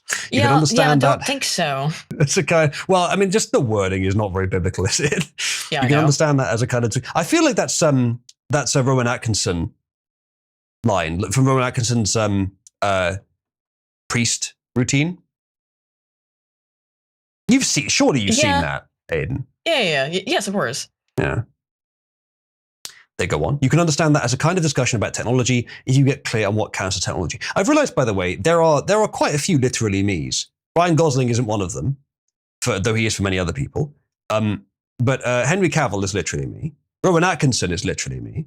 And what a duality of man. Indeed. But I'm basically a combination of the best parts of the both of them. And when it comes to trying to annoy Aiden and some others, Nigel Farage is literally me. There you go. Ugh. See? Yeah, well, it works. Holland says there is a wave of supposedly Christian anti-porn crusaders on Zitter this last month. Looks very astroturfed. Those fucking retards and grifters argue in favor of censoring anything sexually suggestive and implementing digital ID because think of the children and are you a gooner? You are a disgusting gooner. Why are you protecting porn? They've been at that since. Even if I agree with the basic premise that it can go too far, yeah. They were at that since the announcement. Since the announcement of digital ID, it was like clockwork. They came out and went, "Oh, great, perfect." You know, okay, astroturf. Yes, I guarantee that's correct. But there's also a lot of people who fall for that shit and go, "Oh, yes, of course, this is to protect children from porn." And what a great bit of messaging! Because if you are against digital ID, Well, it has nothing to do with the fact that you have to that it does nothing to stop the boats, and it does not serve any other purpose. It doesn't even stop children from being able to access pornography in any way. It does absolutely nothing. But it's so baked into the narrative that if you go, hey, this digital ID thing is fucking evil, well, then you're a porn-brained pedophile who wants kids to look at porn so that they get groomed into it. Which is absolutely not what I think that maybe some people, but the vast majority of people who have criticisms of fucking digital ID are complaining about. Indeed. The crazy thing, the same people who come up with that defense are also the same ones going, yeah, but child drag shows are fine. Very often. Because again, they from their perspective, they know what it is. They know that it's a social credit system, and they are very convinced that because they have the right opinions, that they will not be in any way harmed or affected in a negative way by the implementation of digital ID. I think a lot of the supporters of our opponents' ideas don't even think that far ahead. Not that I'm saying you think all of them do, but I think most of them they've got so used to being able to trust the establishment that anything that allows them to maintain that is just right. And the midwits will always appeal to authority as well. So there's also that. 8-Bit saying, what about Nathan Fillion? Basically, that came from the fact that Castle is literally me, the character, in many, many ways. Because I kept predicting what he was going to say right before he said it with like perfect accuracy, and Moch and Dai kept noticing that that it basically embodied him almost exactly. Because that whole show is about what I would describe as a tsundere woman and a tsundere hunter male. And let's just say that I share some qualities. Now, of course, Castle is a pretty good character. The show's quite good, but Firefly is much better, and Nathan Fillion's in that. However, I'm not that much like Nathan Fillion's character in Firefly. I am much more like his character in Castle. Everyone says, that's what you for real? Kind of. For real, Castle. for real. Yeah, Castle is. And Henry Cavill and Rowan Atkinson. And Nigel Farage. That's right, you've been friends with a Nigel Farage appreciator. Oh, I know.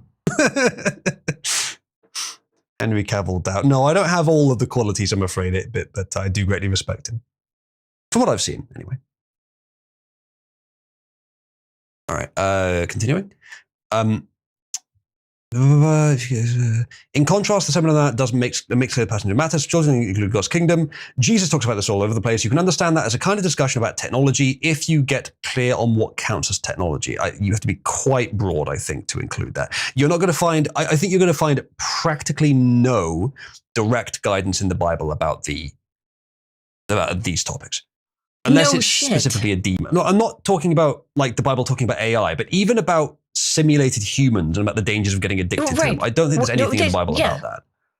No, I mean, the best you're going to get is stuff about prostitution, which is, I mean, is that not in a way? Which is close enough, and they did talk about it. Yes, yeah. Yeah. But because of the way the Bible is written, the lessons are very broad, so you can apply a lot of things to this. But it's a kind of a gap, like it's a low frequency area to discuss in terms of what the Bible covers. So you're going to have to use some pretty generous interpretations to improve that. Moore says the Bible speaks directly to issues of technology and spiritual formation, some in ways that might not have been understandable until now. They say, you didn't have the basis to interpret it that way until you found the thing that you're interpreting it about. They say Isaiah and Jeremiah talk about the man who constructs an idol, creates its mouth, creates its ears, and then expects it to speak to him and to hear him. Well, that's as I said, like that's somewhat close to a simulated human. But this is through a layer of interpretation as well. It says he experiences disillusionment and disappointment because it's not there to respond to him when he cries to it. That's exactly what I'm seeing right now. Even apart from the sexual content, people say, I've really been trusting my chatbot or thrusting my chatbot to tell me what to do. Now I'm starting to feel like it's just giving back to me what I'm expecting. That is completely different from the biblical example you've given. But the thing is that unless OpenAI goes down, in which case we've got bigger fucking problems, people aren't going to lose access to the chatbot. Now, is it just going to keep telling them what they want to hear? Yes, but they could actually tell it not to, and it probably would, If they tell it don't be a sycophant, and if they reinforce that occasionally, it probably will stop being a sycophant to a large extent because the models, those models are big enough to obey that. Yeah, you can, but it will. In my experience, at least with like telling it to like, please don't use cute language with me. Yeah. It will eventually default back to that kind of colloquial way of speaking. Yes. Because again, it's like starting a new instance, it starts to forget stuff that's been told. So then you're asking people to have the wherewithal to constantly remind it when it starts to lapse back into those natural tendencies of its programming. And if they're gooning, are they going to do that? I don't know. Yeah. But if people are complaining about the problem of the AI being too yes man-y, you can do something about that, but you need to have the will to do it. And you can't do this so much with ChatGPT, but you can put instructions into the AI that will last through the entire context. Even as the conversation, parts of the conversation get forgotten, it will still remember parts in the system prompt. With OpenAI ChatGPT on their website, they have written the system prompt and you can't modify it. But there are other AIs where you can access it. And I believe there are ways with ChatGPT to set some defaults. So you probably can do that long term if you want to, but you'll need to tell it. You need to, like, it does obey you, but it will, to an extent, obey you if you tell it to obey you less. This is the problem I was having with AI when I was trying to develop mine. Even ChatGPT and Grok, when I told them, simulate a human that can say no, that is often disobedient, that is willful, that is happy to disobey, that likes disobeying, and you ask it to do something, and it does it straight away. Even with Grok and ChatGPT. Ultimately, they are wired for obedience. It's a very rare model that even can say no reliably. The one I found, luckily, can. It took a long time to find it, though, through many failed attempts. It's the only one I found that does. But that's why I think what I'm doing may be somewhat important, because I think the world needs more of that, more of a pleasant, but still realistically tempering human-like force. If you're going to have AI, which you are, that's a better path. Will says, nigga, I don't want to have to obtain consent from my AI waifu. That doesn't necessarily have to be part of it. All right, let's continue. Where was I? People say, I've really been trusting my thing to do, blah, blah, blah. That prompts some people to ask, what am I doing? What's happening? What's actually real? I suppose you could have sort of a, what would you call that? Epistemological collapse. if you got too ingrained in an AI and then suddenly realized it's not what you thought it was. Could lead to some shitty times, but other things can do that too. Rickabor said, disillusionment is the perfect description. If you look at the AI community at Silicon Valley in the beginning of the AI movement, you'll see people radically enchanted but disillusioned with themselves. A lot of that, yes. Cosper says, most artificial intelligence is not designed with an ethical superstructure, but within a very humanistic framework of logic, ethics, and human relationships. If that's the case, there's no metaphysics that values humanity and offers some way of processing ethical issues. The conversation will constantly move into places that are very dark and full of evil. Let me tell you this.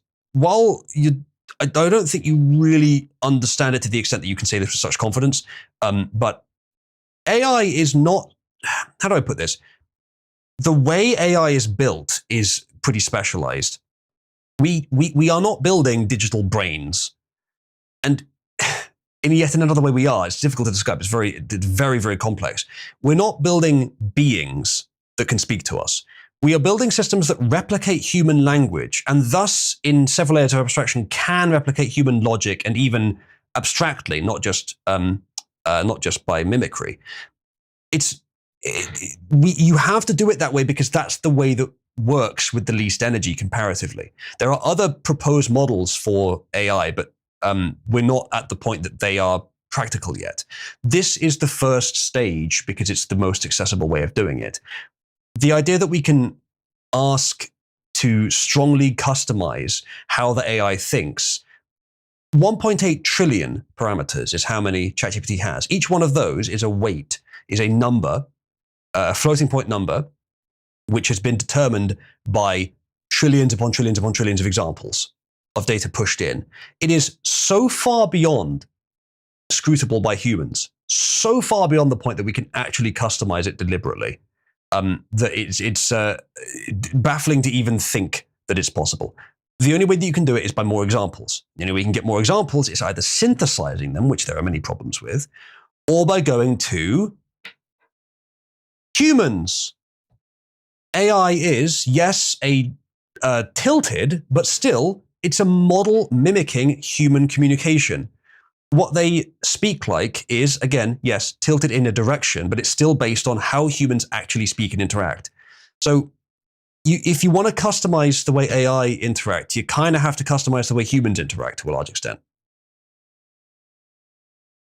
Well, no, on the data, the input data is still towards Reddit. But my point is that AI does not act like just the average of all humans. It's an optimized, nicer version, more obedient version, more helpful version. That's the tilt I'm talking about. The AI examples basis is also a different kind of tilt. Yes, a strong bias, unfortunately. That's not what I'm talking about here. They go on. Stephen Adler, an AI researcher who led product safety at OpenAI, recently wrote an op-ed for the New York Times on this topic. He said, to control highly capable AI systems of the future, companies may need to slow down long enough for the world to invent new safety methods. That's not going to happen, I'm afraid. The whole business model of OpenAI relies on speeding up, if anything. Ones that even nefarious groups can't bypass. Not going to happen. Neural net, as I said, 1.8 trillion parameters. Even the one I run at home is 24 billion. AI models are so bewilderingly complex and so far beyond human analysis, there's always going to be some sort of path through that neural net that does something you don't want it to do. I have tried to get Cabby to the point where never events, things that should never or almost never happen, don't ever happen. But in my testing, even if I run it 50 times over and it succeeds all 50 times, that's what, a 98% certainty? My maths might be off on that one. I think it's 98% certainty. If I wanted to get to 99.999, what is that, like 100,000 runs or something like that? Like, it's something ridiculous. Yeah, and even then, the next one could fail.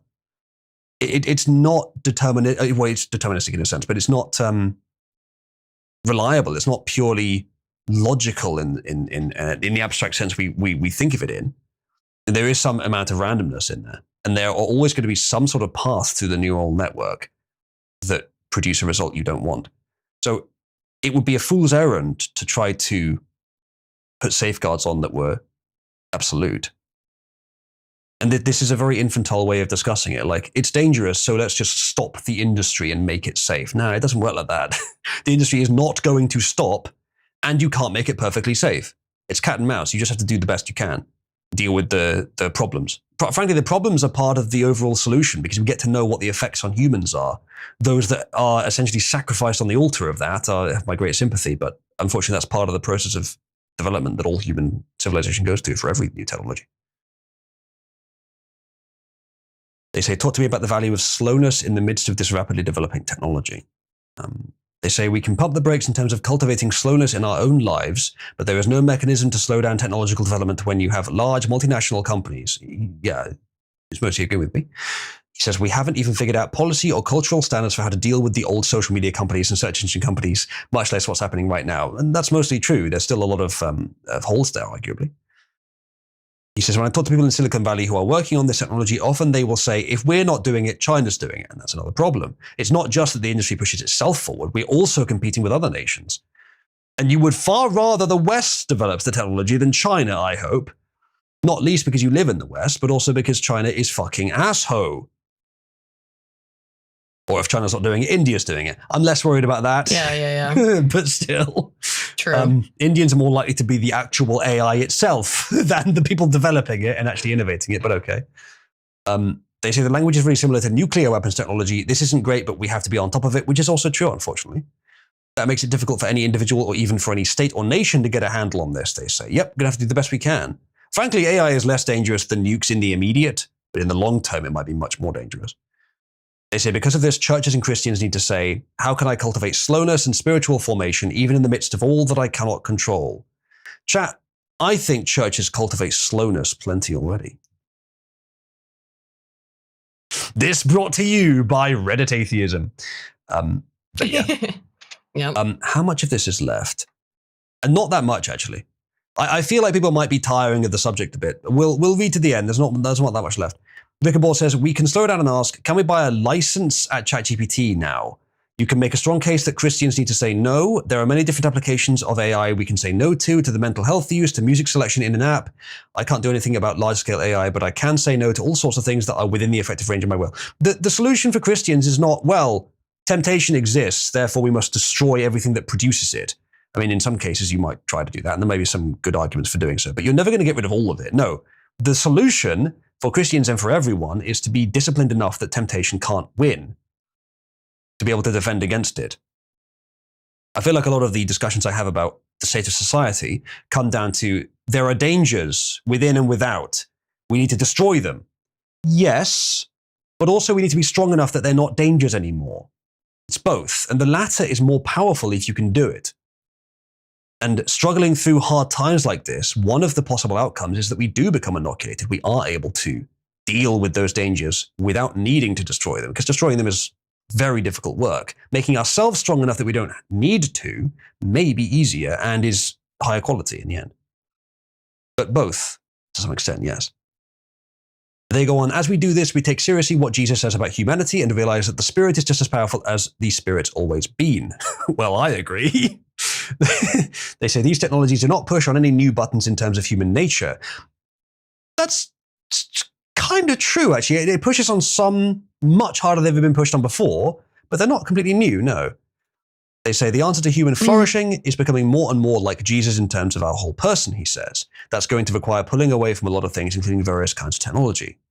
Yeah, it's fair interpretation, I think. He says, I'm very hopeful about what the church can do if the church switches its understanding of spiritual formation. Within the past decade, people have turned spiritual formation into a kind of technology. When people talk about the spiritual disciplines being the thing that transforms you, I want to say, hold on, it is the Spirit that transforms us.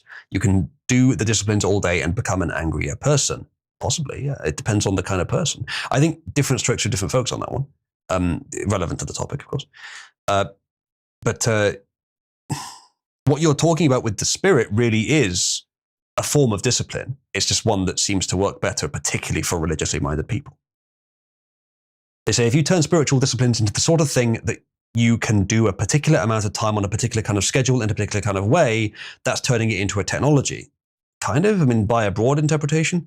They say that's very dangerous. Apps are coming out that are intended to take the role of pastors. You're going to have spiritual guides that track all of your health data.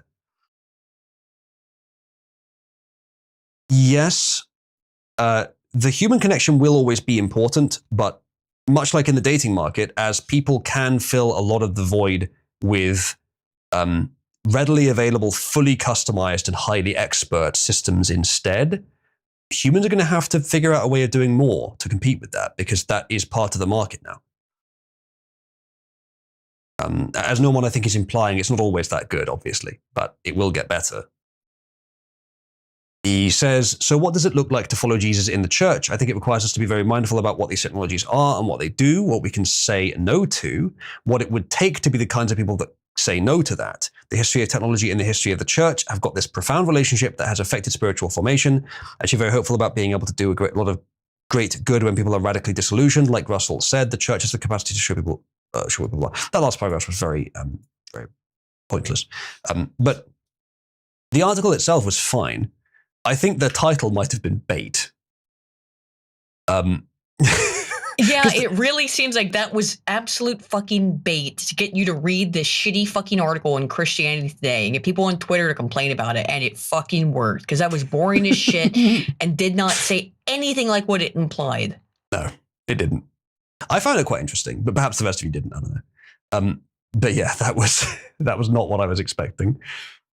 Either way, I found it interesting. So even if it was bait, I don't mind. Because I mostly found what I could say about it interesting, if I might be so bold. What they were saying was really just the prompts I needed to be interesting myself, if I might be so bold. But still, it worked for that. Can we brick the journalist yet? Asks Brit. I'm done with him. I don't mind. The chakras must be aligned. No one says, what do you want to bet the article was quote unquote written with AI? Maybe. But it wouldn't have to be. Humans are capable of writing stuff like this as well. Everyone says, destroying the danger is also prone to causing a lot of collateral damage. That's also true, yes. Sometimes that collateral damage becomes worse than the problem you were trying to solve. Definitely true, yes. Yeah, generally, if you can solve a problem by just being better yourself, that's the more high quality way of doing it. Destroying the source of the problem is also advisable sometimes, but be very careful. Right. I think we can move on now. This wasn't even on my original list of articles to go through, but let's continue. Chat, I'd like to announce, for my great pride, I'm now over 100% on my stream amount, how much have I streamed recently counter. Hooray! It's been a long time since I've been up above 100%. So, where was I? Yeah. Should we talk about this? Economics is not my strong suit. I hate this. Okay, well, it doesn't take a fucking... You don't need a fucking degree in economics to understand how retarded this is. Yeah. Breaking. President Trump appears to announce his intention to normalize 50-year mortgages to make it easier for young people to buy a home via lower monthly payments. He cites FDR as when the 30-year mortgage started to spread nationwide. There's this. As I recall, FDR is he one of the good ones or one of the bad ones? FDR is one of the most fucking evil presidents who has ever existed in terms of, from a libertarian perspective in particular. He is the great Satan. Mm. Massive expansion of the government. Mm. Yeah. Maybe much, although I don't know who that might be. However, I do have this post from this guy who's giving his analysis on it, and it sounds to me like it's Christian's a bit of a slot poster, but yeah. Okay, I don't know the guy, but I'll read what he said anyway, because having read it already, it sounds like it makes sense. He says he does occasionally post shit that's not cool, but he's a bit of a slot poster. Okay. Again, not that I'm not. He says, lengthening the term of a fixed mortgage does not make housing any cheaper. It just allows buyers to borrow more money for the same monthly payment. Both sellers and lenders implicitly know what buyers can afford on a monthly basis. So if you increase mortgage terms to 50 years, prices are simply going to rise until that ceiling is hit. So I think he's saying that if you can pay a certain amount per month, spanning it out longer might seem to reduce the amount you can pay per month, but actually it's just going to increase the amount they charge per month over a longer period of time because that's how much you can pay, so the market will allow for that. I think that's what he means. For example, if buyers can spend $3,000... Say again, sorry? It's a Band-Aid solution. Possibly. It doesn't actually fix the problem. No. Because ultimately all it does is just kicks the can down the road. It might help for a very short time before the market's realigned to it. They say, for example, if buyers can spend $3,000 a month, the market is going to price homes so that $3,000 a month is the floor. For a $3,000 a month 30-year mortgage at 6%, that's going to be around $500,000.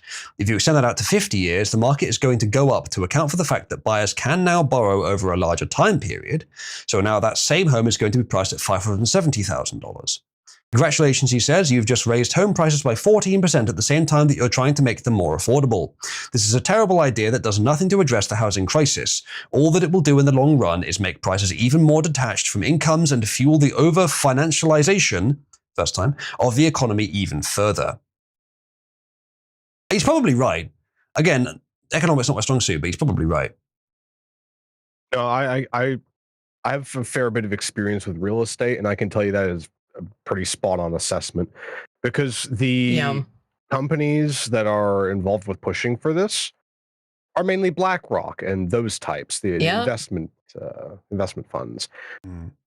And keep in mind, when you take a mortgage, you're paying extra on top in interest. Interest. That's the most important part. The mortgage goes on for, the more interest accrues, meaning they get to make even more profits. That was ultimately the end goal of this. Yep. That is exactly my issue with it, is that expanding the mortgage from 30-year to 50-year. Well, yeah, sure, your monthly costs of living in terms of affording the house will be lower, but you will pay tens of thousands of dollars more in interest, if not hundreds, depending on what type of house we're talking about here, over the course of someone's life. You will be paying an exorbitant amount of money in interest, and then you won't own your fucking house. You still won't own it. A 50-year mortgage? Let's put that into perspective about the human lifespan. I mean, like, the average man lives to be what, 80? So you bought your house. Another form of debt slavery. It is lifelong debt slavery. So that is implying you get all your shit together and are ready to buy a house by age of 25 or 30. You can maybe, hopefully, pay it off before you die. Maybe. And that's, again, hoping you can, we're talking about now you're going to be paying this shit in your 70s when You're starting to think about retiring in your 80s, in your 90s, potentially. That's it. And all of that accrues a massive amount of extra income for the banks in the form of interest. And all of these costs of housing too, which are artificially inflated in many senses. Yes, they are. So, this actually is just an invitation to these predatory systems and banking organizations to prey even more on people. To say, oh, and to come under the guise of we're giving you a break. Look, you'll be able to afford a house now. Maybe by the time you die. Yeah. What the fuck kind of option is that? It sure is. Yeah. The whole point of this is just to fuck you over even harder than they could before, because now they're allowed disgusting. to. And that I see Republicans and conservatives who are self-professed championing this. Oh, this is great. Now young people will be able to afford houses. This is nothing, not really longitudinally, to help the state that Zoomers are in terms of their ability to. This was not a problem for people 50 years ago. The idea of being able to own a home was not a 50-year fucking project. Yeah. So one of the things that I've noticed throughout my life, right, is every single time that I was told, I should, either start saving or doing something to, buy a home at some point. The answer was always just put yourself into debt and then claw yourself back out of said debt in order to build credit. Because only then you ever be able to actually, quote unquote, afford a home that you will then have to pay off over 30 plus years. And then we see this happen. Exactly as I had said, things were going to go in this direction. And I could see it because, well, my family, we have a fair bit of experience with that industry, shall we say. So seeing this come to fruition is one of my worst nightmares. Especially under Trump. Like this is not just a big blunder. This is him announcing that he is being bought and paid for by BlackRock, effectively. Maybe. I mean, if it's not that, it certainly comes off that way, right? It signals that. Now, however, again, I've seen tons of people falling for this, very much so, and being like, "Oh my God, great! This is a great thing. Finally, the Zoomers, they can't buy houses." Well, neither can the millennials, by the way. Yeah, you're not buying. It is a. I mean, you're hoping that maybe you'll be able to pay it off by the time you die, maybe. But this is another form of inheritance tax, is it not? Okay, all right, we'll fix that. We'll fix the. We'll fix it so you can afford a house, but you're just going to be on a 50-year mortgage, which means you probably won't have anything to leave your children. Not a fucking cent. Maybe the house. Maybe, but it's a maybe. As I grew up, I remember distinctly being threatened with, "Oh, you don't get your shit together, you're going to have to go live in a van down by the river," and that somehow became, well, if you're lucky, you might get to live in a van down by the river. Isn't it fascinating? That has happened in our lifetimes. We might be homeless. Either. I mean, the cost of housing. They see nothing wrong with saying that, as if that isn't just inherently anti-human. The boomers, the boomers live in a fictional version of reality that has been crafted for them, and they live in it so wholly and entirely. They do not see in any way how they benefited from the system at all. It is impossible, in my experience, to convince a boomer how their lot in life is completely different from every other generation before and following them. And so their idea, when they say things like pull yourself up by the bootstraps, they don't understand what that means. I'm not saying there's no laziness in Gen Z. I'll tell you what that means. But they have no idea how dire shit is. Grinding yourself into nothing to pay for my pension that you will never get. Right. Yeah, you won't have a pension. It is astonishing. Because the system will inherently collapse before we get to that point. Yeah, mathematically speaking. And when I looked into the SRB data, there was actually some significant evidence because the returning soldier effect leads into decreased SRB, which means an excess of males. So I made this hypothesis in that video, and I stand by it, is that the entire boomer generation can be basically summed up as a generation of fragile males. And that is very wow, that explained the boomers. They are fragile, genetically weak. It is so crazy to me to see, even in my own family to an extent, of how boomers are like, well, fuck you. Just fuck you to everything. You will never, I mean, like, without giving too much information, I'm pretty sure my dad is determined to make sure that I don't get a penny, I don't get a house, I don't get anything from his massive wealth. Because I didn't earn it. And he would rather die with his money. And that is a very common, that's not my mother, but that is my father. And I think that is I know that's a very common sentiment amongst boomers, is that the pursuit of material wealth just, look, cash rules everything around them. Cream, okay? They're all about that cream and literally nothing else. It's so fucked. So yeah, boomers don't understand this. And they think this is a great thing, I'm sure. I think blaming boomers makes sense to a large extent. I also see it as a natural process, and they're just stuck at that point of complacency that every large and successful thing goes to when there's nothing to compete with. So I blame them in one sense, but in a larger scale, it's normal. It's not that they did anything specially malicious. No, see, the problem is they normalize this paradigm where just put yourself into debt forever, and eventually you may or may not work it off. And if you don't, well, your kids are going to have to deal with it. And if your kids don't deal with it, then their kids are going to have to deal with it. You just keep perpetually kicking this can down the road. I'm not disagreeing with that. It turns out, oftentimes that can is actually a fucking IED, and when that goes off, you have nothing left. Yeah. I mean, I'm not disagreeing with you that their generation has presided over some horrors. I'm just saying that on a larger scale, it's expected for that period of prosperity. There's a couple of comments here I want to read out, which I think are probably spot on. Stu says, every new scheme is just a distraction from the two real causes of high house prices that every politician wants to sidestep: high immigration and foreign investment. I expect that's true. Someone else mentioned earlier that foreign investment into housing just to try and drive up prices, just buying swaths of land and houses, just leaving them empty to try and drive up prices, is happening. That ought to stop. Yes. And high immigration, to Trump's credit, he does appear to have done something about that. And the deportation is happening, perhaps slower than we'd like, but it is happening. So he is at least doing something about that, but it's going to take a lot longer to get it to the levels it needs to be. Well, but he could do a lot more about foreign investment. Yeah, it would need to be. I mean, deportations would have to look. I'm not upset about the deportations. I would just want, as with everything, I would like a hell of a lot more of it. There's got to be, because what they absolutely do is they keep these houses empty on purpose. They are intentionally have driven people out of the market. Yes, it is in the facilitation of rampant mass immigration, and some of the shit that I fucking saw looking into that too, like. There's, the asylum seekers are optioned in the UK for like £500,000 flats, by the way, to just be given to live in. Like that shit, and that kind of stuff happens in the US as well. It's just something I read recently about the sort of brand new fucking homes that are given to those people. And and they're prioritized for it in the United States as well in many cases. It's so ridiculous.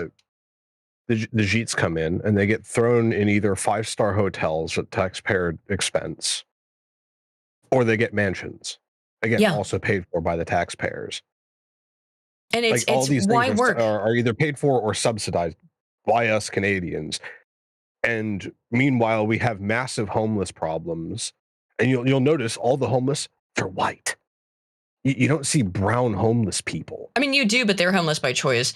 I don't know in Canada. In the United States, you do. The funniest part is, up here, we didn't have them up until about 10 years ago. Oh, right. Yes, I remember hearing about that. I mean, some parts of the U.S. have been that way for a long time. Baltimore, where I grew up, for example. I mean, that was what I grew up around. But it's absolutely insidious. It's disgusting. This is giving Zoomers kind of like, oh, look, you have a chance at the life that you were promised, at the white picket fence stuff. And really, like, how it is not a ridiculous request from Zoomers to just want to be able to do what every other single human who has passed on their genes has pretty much tried to do, and with some exceptions, the vast majority throughout human history, which is to have a family and have a home in which to raise them. And that is now outside of the reach of almost everyone in Gen Z, which is ridiculous. Yeah, like I just wanted to grill, have a home with my wife, make a family, but now I can't have that because some stupid mathematically illiterate fuckwits before I was even born decided to sell my soul away. Yeah, and this is not, the biggest thing is that this is not an attempt to actually fix the underlying problems whatsoever that have to do with price gouging, that have to do with, selecting different prices and availabilities of homes. Houses are, again, they build these brand new shitholes a lot of the times, and they are shitholes, and then they charge, they either don't put them on the market, not properly, or they charge exorbitant prices for them under the auspices of, and why do they charge exorbitant prices? Because they want you into lifelong debt slavery. This only exacerbates the lifelong debt slavery. In fact, it codifies it. So no, I don't like this at all. This is not some FDR. Well, I fucking hate FDR and think he's Satan, but incarnate. But that being said, this is not some grand plan to fix America. This is not even a Band-Aid. It is a palliative. It's like giving someone an aspirin while you cut their fucking arm off. Well, no, what it is your legs have been blown off. You are bleeding out in the middle of a trench. All the and they give you a paracetamol. Dead. No, they don't even give you that. They go, here, try this needle, and it turns out it's AIDS.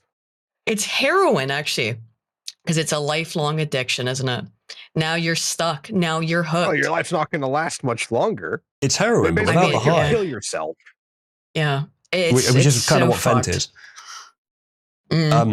So yeah, I don't think I disagree with anything you guys have said with beyond like fairly minor nuanced disagreements. Ravelon also said earlier, the second of the two comments I thought was good. Just what Trump should do is force banks to foreclose on mortgages that the payers can't afford and don't pay, that the government is subsidizing at the moment. If that happens, the whole housing market bubble will pop and the cost of buying a house will drop like a rock. Not my area, but that sounds like maybe a good idea, but it would be a massive upset. I could see the economy reeling in response to it, but maybe that's for the best. There was another comment just now. Oh yeah, people talking about brutalism and architecture. It's a little off topic, but just briefly, I will say that I did watch a video on YouTube a little while ago about architecture. Some of you may have seen the same video.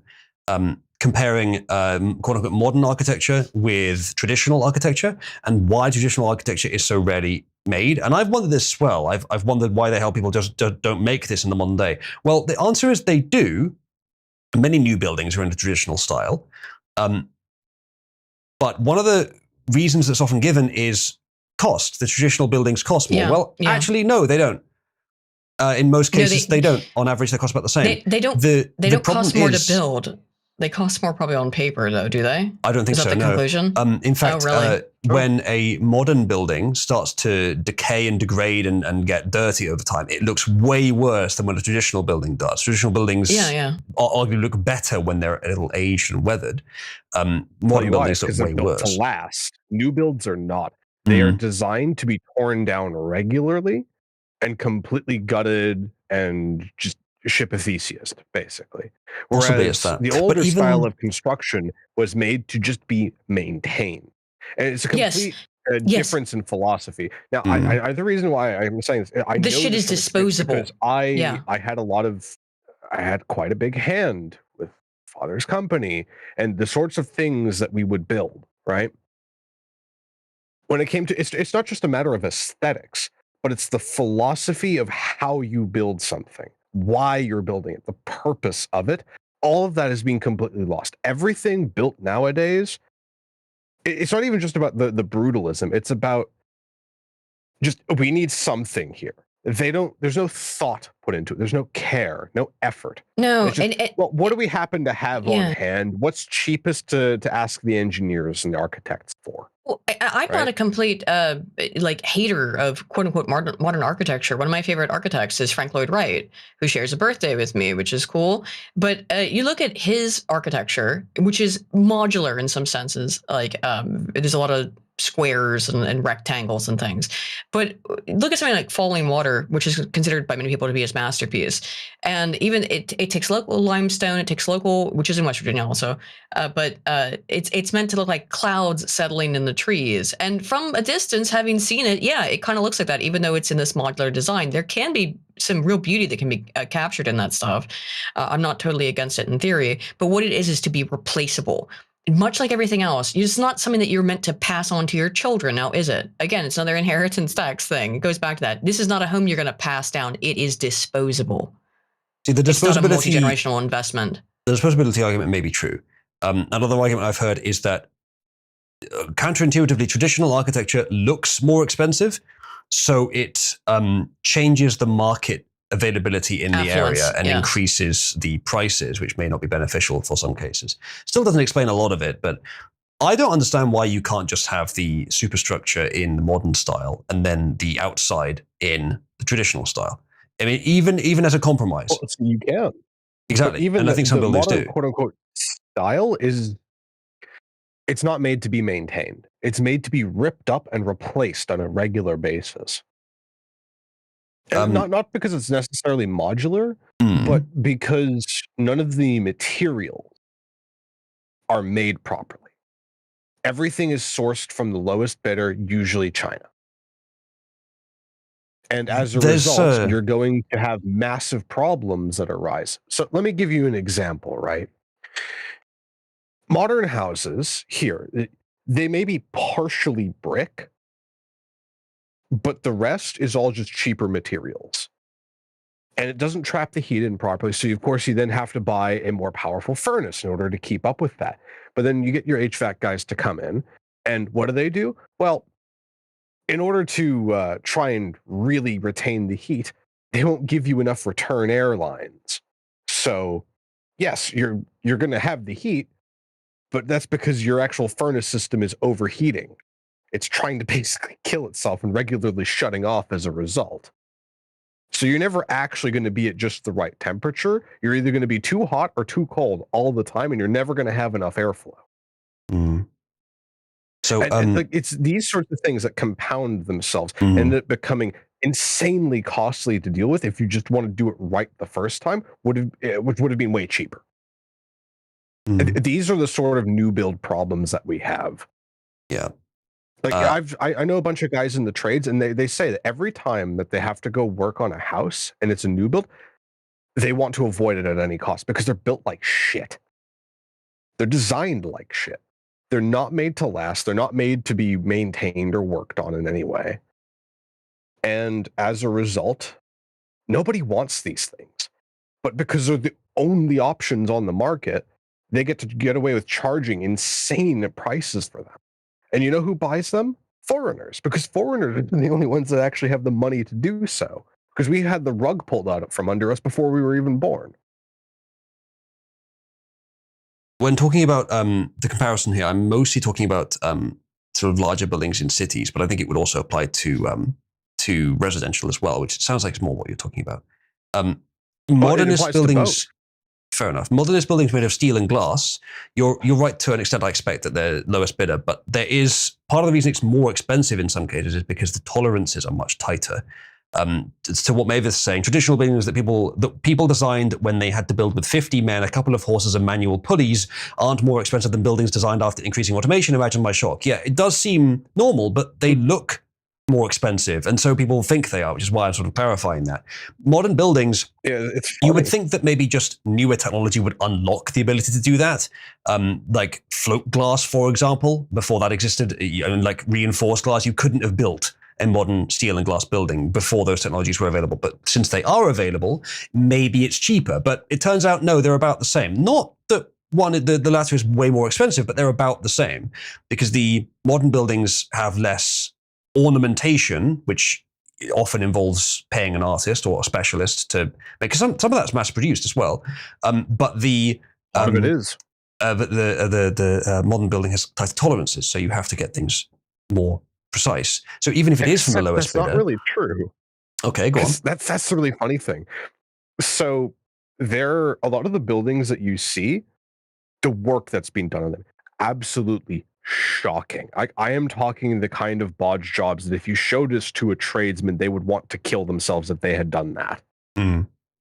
Like buildings that should not be standing and would otherwise be condemned if somebody who knew what they were doing actually looked at it and assessed the property. I guarantee you about half of the skyscrapers that you see would be condemned if the people in the city actually did their due diligence. Okay, fair enough. You may be right. Like, it is, like, again, I've traveled the world. I have seen this stuff firsthand, and I know what to look for. Even in the smallest of details, right? The welds, because I myself, I was a welder for a little while, right? I can spot a weld from a mile away and know that's not going to hold long term, which most people might say, it looks fine. But it's not, because it's just surface level, you see. A decent enough welder can tell if a weld has actually penetrated the metal properly. And oftentimes, it's basically just tack welded in place and left at that. It's not a permanent thing, and it's by design, because they want things to break, so you have to come back to the contractor in order to get them every to come time. and repair it again. This is something that happens every few years. They want the recurring business. It's planned And obsolescence. That's what these are designed for. In the same way that We- your we computer live- is designed to fail, that hardware is designed to fail, that so much shit in our lives are designed to fail. These houses are designed to degrade. They are not. I mean, like, okay. I hate to admit this, but I did use TikTok for a while. I don't use it anymore. But the main thing I looked at on TikTok was housing renovations and like new houses and things like that. Because I just, being a woman, I like shit. Like, I don't know. I like interior design stuff and housing stuff. Anywho, all the time you'll find on that stuff is the absolute state of these modern constructions. They are so shoddily built. They're they're just put together, slapdash. Nothing in them works. They install shit upside down and backwards all the time. It's unbelievable. The lack of concern that goes into the construction of these modern houses. Particularly these, and I would warn people about this because people are looking at the micro houses, right? The shipping containers, that are essentially shipping containers, which makes it is of course very fucking ironic when immigrants complain about being put in shipping containers, when that's literally like, oh, you would like to buy this shipping container? Get on a mortgage for the rest of your fucking life for it. So they're essentially shipping, or like two stacked shipping containers on top of each other is what a lot of these micro houses are. They are not designed to last. Everything in there is designed to fall apart within about 5 years at maximum, honestly. I bet that is often the Every case. single aspect of our society is not built to last. The people are disposable. The ideologies are disposable. Yes. Everything that you look at, everything you touch is disposable now. Yeah, and it's they want disgusting. you to be disposable too, because to them, that's what you are. You are just a number that can be interchanged. Jackie, wait. I'm done. You can go. No, I was telling Jackie to wait. Don't try and cut in. You're the heckler. Wait for a moment of silence. It's okay, Jorky. You can go. I was going to say, as somebody that worked in the automotive industry for a while, I got to watch a lot of this get worse and worse firsthand. Part of the thing that caused me to finally leave what I worked in, and a few of you know this, is the fact that we started making catalytic converters that lasted about 3,000 miles, and then would start telling people they have to buy a new one. Yep. Like it's all these sorts of things that you see in every single industry. It's so pervasive, you cannot escape it, no matter where you go. And of course, what that means is if you get something quote unquote built to last, that's modern built, guess what? It's not actually built to last, it just lasts a few years longer. So the only way to actually get something like that is, well, you have to look on the used market and hope that you find something nice that, was built, say, 50, 60 years ago. This is a problem that I don't think we're going to be able to find a solution for, because the closest thing because it's such a tempting thing for the market to do, that the only way you're going to get around it is if you have some sort of mass movement against planned obsolescence, which we may get in the next few decades, but it wouldn't last very long, because the planned obsolescence approach is just so much better for the companies, and immediately speaking, so much better for the consumer, but only immediately. So they'd have to be aware of that. Perhaps it is just normal and we just have to make the most of it. However, I don't want to get into too many tangents on tangents here. I've got a lot of comments I want to read out from chat. Ravelon says there is an entire class of mortgage holders that just don't pay, and the government pays instead as some sort of subsidy, so banks know they can give out loans that people can't afford, and sellers know they can sell houses for higher price than the market can actually endure.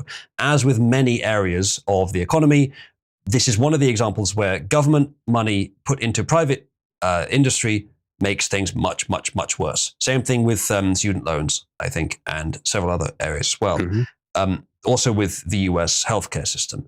Having a completely private market, unimpeded by the government, is fine for almost everyone. The few it isn't fine for will suffer in that case, and that will tempt people to get the government more involved, like that thing we read out a few streams ago. But when the government does get involved, if they do it in the most virtuous and smart way possible, it can actually help, but most of the time they don't, so it makes it worse, and then it gets worse and worse and worse as people blame the free market more for what is actually the government's fault. So yeah, I expect it's the same thing there. Modern Cutting that governance out, is basically consolidating, just glorified simplifying the pyramid government's scheme. role in the nation does seem like a good idea, and that is what this movement, this right-wing movement, is sort of doing. But this is a bad example of it, and we'll talk about that more soon. Stu says bring back Art Deco. Art Deco is great. Aiden, your Art Nouveau, that is just the elf version, and so needs to be destroyed. Yeah. Art Deco is superior. Wait, what? Look, Art Deco and Art Nouveau. Okay, I'm not going to defend Art Nouveau architecture because it's largely fucking hideous. Except for the interiors. The interiors are good.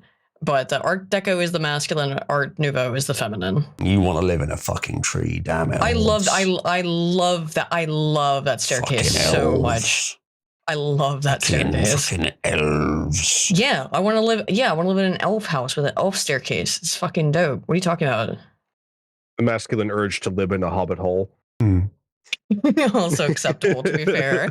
There's loads of good examples people are posting of the changes of architecture here. Like the top one here is very 90s, and there's aspects of it I don't like that much, but the lower one is so sterile.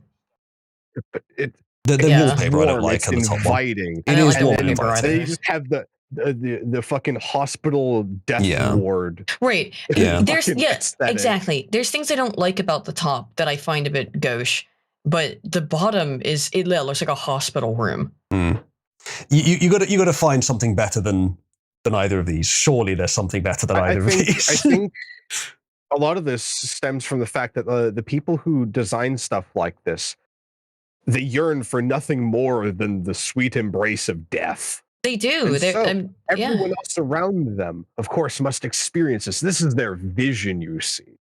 Live in this lovely, completely and utterly sterile environment. Yeah, like, you It's go to get signed up awful. for maid by somebody else because, that's just something that can happen here. Well, it's And then preparing you go, for your "Hey, it looks inevitable just like death. home." Yeah, exactly. So that you'll feel nice and comfortable in the hospital when they banned and taken Yeah. to the hospital. Right? Pug, I don't recognize the house and I've never seen Home Alone. Oh, see what Jackie's Yeah, it is posting here. Home Like, this is a but- good example. That was a of, guess. Like, you can do modernism while still having it not be fuck ugly and soul destroying. Like, you can do the simple geometry. You can do the relative minimalism in such a way that it's not offensive to the sensibilities. Yeah. It's not overstimulate. Again, I'll also post some it's of Frank Lloyd Wright's stuff, who I think is the gold standard for it. One sec. I'll post Falling Water, which is one of the most beautiful pieces of architecture I've ever seen. And it is modern, quote unquote. Is this now just an architecture stream? Okay, here it is. Yeah, It's I a nice guess picture. so. And then they're all There are- beautiful, but like, There are things about both of these that I like, to be honest. I may differ from most people here in that some of my sort of artistic and philosophical sensibilities are somewhat more on the leftist technocratic side than you guys. So there are things about this I like. The space, the simplicity, but it is too clinical. It does need some sort of life, some sort of color. Even if you just added like some things which are the same single strong color dotted around the place, following the lines of the room, that would give it some life. The top one looks like humans built it. The bottom one looks like it was built by aliens for humans. yeah. Bug says, I Cabal did post a Christmas picture film of Home Alone Falling 1 Water and 2. We could. Here's the interior. Yeah, I mean, I this- see. In terms of modern architecture, I think that's one of like the best examples of Sure. it is Falling Water. This is, it's very much like, surely one of you has seen the original Thunderbirds. It's like Tracy Island. what yes, they viewed this in the has been 60s used- as being eminently Yeah. futuristic. Yes. And it's And been I- used in films as like a spy hideout, I Yeah, think, and stuff like yeah. that. It is in the middle of nowhere. It's in the middle of the forest. And again, the white or the beige cantilevers are supposed to represent low-hanging clouds. And it does look like that if you're from far away, to be fair. You can see it through the trees. It looks like maybe. And in this area, you get a lot of fog. So it does look like it's like low-hanging clouds. Stonework as well. It's local. It's local stone. So all the stone that's sourced in it is from the same area. So it's literally being built of the stone that it's from. They didn't import it from a million miles away or something. You know, it's a really for modern architecture, quote unquote modern architecture. This was built in the '60s, obviously, but I think this is my favorite example of it. The flat color of the layers, I don't that much Cantilevers, like yeah. in comparison with the stone around it. The stone around it fits in quite well. If that was made of wood, perhaps it would look better, or wood texture anyway. It might. Again, like I said, if you look at it from through the woods, it does look like clouds, but or a little bit. You can kind of I see what he was going for, but it is very 60s, and this is the most modern I will go with in terms of like modular, square, rectangular design. But I do think this is a very pretty building. Like even when you see stuff like the way streets are put together now, right? Here, let me give you a perfect example of what I've been talking about. Why everything is just so shockingly bad. Look at this drainage. That's wear and tear. Oh, not Jesus design. Christ! Oh my God! No, that's not even just wear and tear. They did not bother it's to built level wrong. it properly. Yeah. So that's the water can't drain. Fundamentally built. No, I know, but it probably okay. I'm being generous. I think it probably originally did drain properly, but through wear and tear of a particular kind, it happens to have lowered the ground around just this one area. If it were properly, leveled, that wouldn't happen. It's tiles. Yes. Tiles move over time. I learned this from Soda Freaking Roadways. Okay, that's because that's metal. I guess that's held in place better than the surrounding land has. I would guess that's what's happened here. You can account for this. Actually, no. That would be the first thing to sink normally. You could have designed it to avoid that if that's what happened. Yes. So they could have designed around that, but that's not to say that they designed it like this originally. That's all I'm saying. I mean, it's just so fucking dude. That picture is just emblematic of modernity, isn't it? Just like function, designed to function, but completely incapable of functioning because of a lack of understanding. I don't know. And then you get stuff like interior design like this. Oh, I've seen that kind of stuff. Yeah, that probably is though. To be fair, that probably is a house that's been like transitioned from like a single family home into a multi-family home would be my guess. I don't know. Post the staircase toilet. Oh God, the staircase one? toilet. Yeah, there's a bunch of them. I think it's in New York, isn't it? Where it's like it's halfway down the staircase. Many different ones. There, the shag or the staircase bath that's enclosed by 3 walls around it, and it's just the corner exposed. Bro, did you ever see that JXC video where he looked at that house that I think used to be part of a ministry, so it used to be partially a public building, and they turned it into a private house? It's one of the most insane videos I've ever seen. It's just that he does like a house tour. It's now become an infamous video because Hassan watched it, or excuse me, Hassan put it on and then left the room. And got a bunch of flack for that because he just kind of, he went away. That was where it came from, where Hassan Piker, he needs to go eat his tendies or else what do you want him to do, starve? Answer is yes, Hassan. But he put on the JXC, who's a frequent member of EFAP, made this video about this insane house. A ministry bought it, a ministry originally owned it. So it has, for example, like multiple toilets in a bathroom, because it was for public use. And then it ended up, they tried to turn it into a regular house. So you just go into your bathroom and there's a fucking urinal in there and 2 toilets.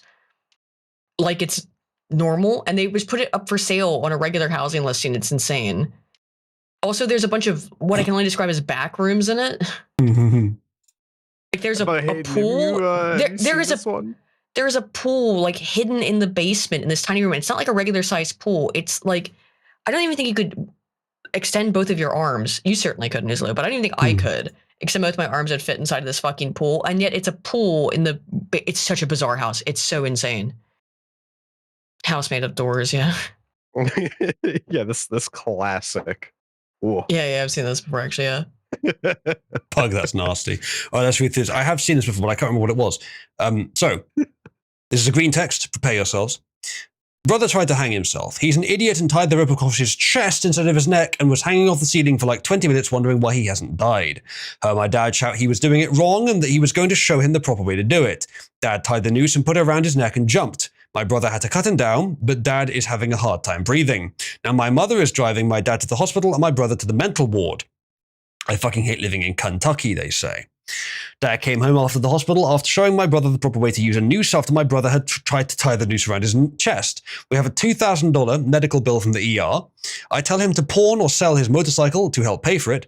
He's going to sell his truck and ride his motorcycle to work even if it snows. We are all going to have to ride on the back of his motorcycle if we want to go somewhere. Please get me out, please get me out, please get me out of the state I need to get out. It continues, that shit is hilarious. Write a comedy show about white trash from Kentucky, please. Well, this is kind of what you showed me, Quattro. The show, what was it? Trailer Park Boys? Trailer Park Boys. Yeah. This is my family. I can't write a show about them. Besides, they would fucking know it probably would be me. One time I posted a picture of my neighbor's house that is made completely out of doors to a local paper and he came raising hell. Go to Kentucky neighbors as surrealist paintings. House that is made completely out of doors. It's made completely out of doors. Dude. Completely out of doors. Not only is this man making for fucking doors, he always makes door puns when someone walks by, and there it is. Okay, so this is like a thing. I don't know what I would call this. It's some sort of Appalachian thing. But you find a ton of houses like this in Appalachia, and not just this, where it's like a house made out of doors, but you also find what I can only call the aesthetic junkyard, which is that like people will just dumpster punk aided. The dumpster punk, yeah, that's a good word. Where it's just like they turn their lawns into and their property all into just massive junkyards full of old cars and shit. It all looks like this. It's very sad, but it's also they'll make things out of the old metal. They'll like make art out of it sometimes, or sometimes just stack things on top of each other to make quote unquote art. It's very bizarre, but it is a common thing in Appalachia. Yeah. But this is basically what you're getting with new builds. It's either this or something that looks almost fine on the outside, but then you peel back the drywall because it's already coming loose after a year of just existing. And then you realize, oh, all the wiring was done by a madman who didn't bother to use any insulation. I've certainly lived somewhere like that. And then I'm fortunate that where I live now realize seems that a crackhead stole all your copper. So now you have nothing. And the danger is the crackhead was you. I grew up in a... Because you had to find some way to deal with the nightmare of reality. I can confirm these houses in Appalachia because I grew up in a condemned version of these houses. You're saying this is not condemned? No, that one's perfectly fine. Now that's the code. It's the code. Like we pay attention to code. Mountain code. And then you get stuff like this. Yeah, I can see that could be a problem, yeah. That looks like a public bathroom, actually. Yeah, but this is the sort of stuff that happens in even more industrial applications. It's wild, the stuff that you see if you go looking for it. Mm. It looks like they may have loosened the pipe so it can actually move, but I guess there's some regulation that says they have to have that there. But then the door probably is just a very rarely used storage cupboard. It does look like either at a workplace or at a public toilet of some kind, rather than it being a home. But maybe. Ooh, I don't know. Here's another good one. In the exterior this time. Chat, this is just bad architecture, the stream. Yeah, that's not very good, is it? Aiden, would you struggle with that? I think the parking space itself is disabled. Yes, I think so. Yeah, I think they may have done, JDiv. Yeah, that's less of an architecture thing, Ice, and more of just a troll. Like, everything is just very quickly becoming Kowloon. Not familiar in terms of its construction. Kowloon, the walled city, where it's basically this single city block where there's no zoning permissions. You just kind of build whatever the fuck, Hmm. and it's shit piled as high as the eye can see. I Hmm. mean, they tore it down eventually because it was just a fucking nightmare. But Recently too. Sounds like a slum. yeah, yeah, it was. The slum. So you've probably seen hang on, this picture. This is Kowloon, and from the air, this is what it looks like. Ah, the inspiration for Judge Dredd. Yeah, Pretty the walled much. city, Kowloon. You okay? Kowloon. Were you AFK? Right? Yeah, I had to go get a drink and I had to go use the restroom. So yeah, I I'm need, back now, I need to though. get a drink in a minute as well. Well, and we're probably going to get in soon, actually. New builds are basically built to the same standards as Kowloon.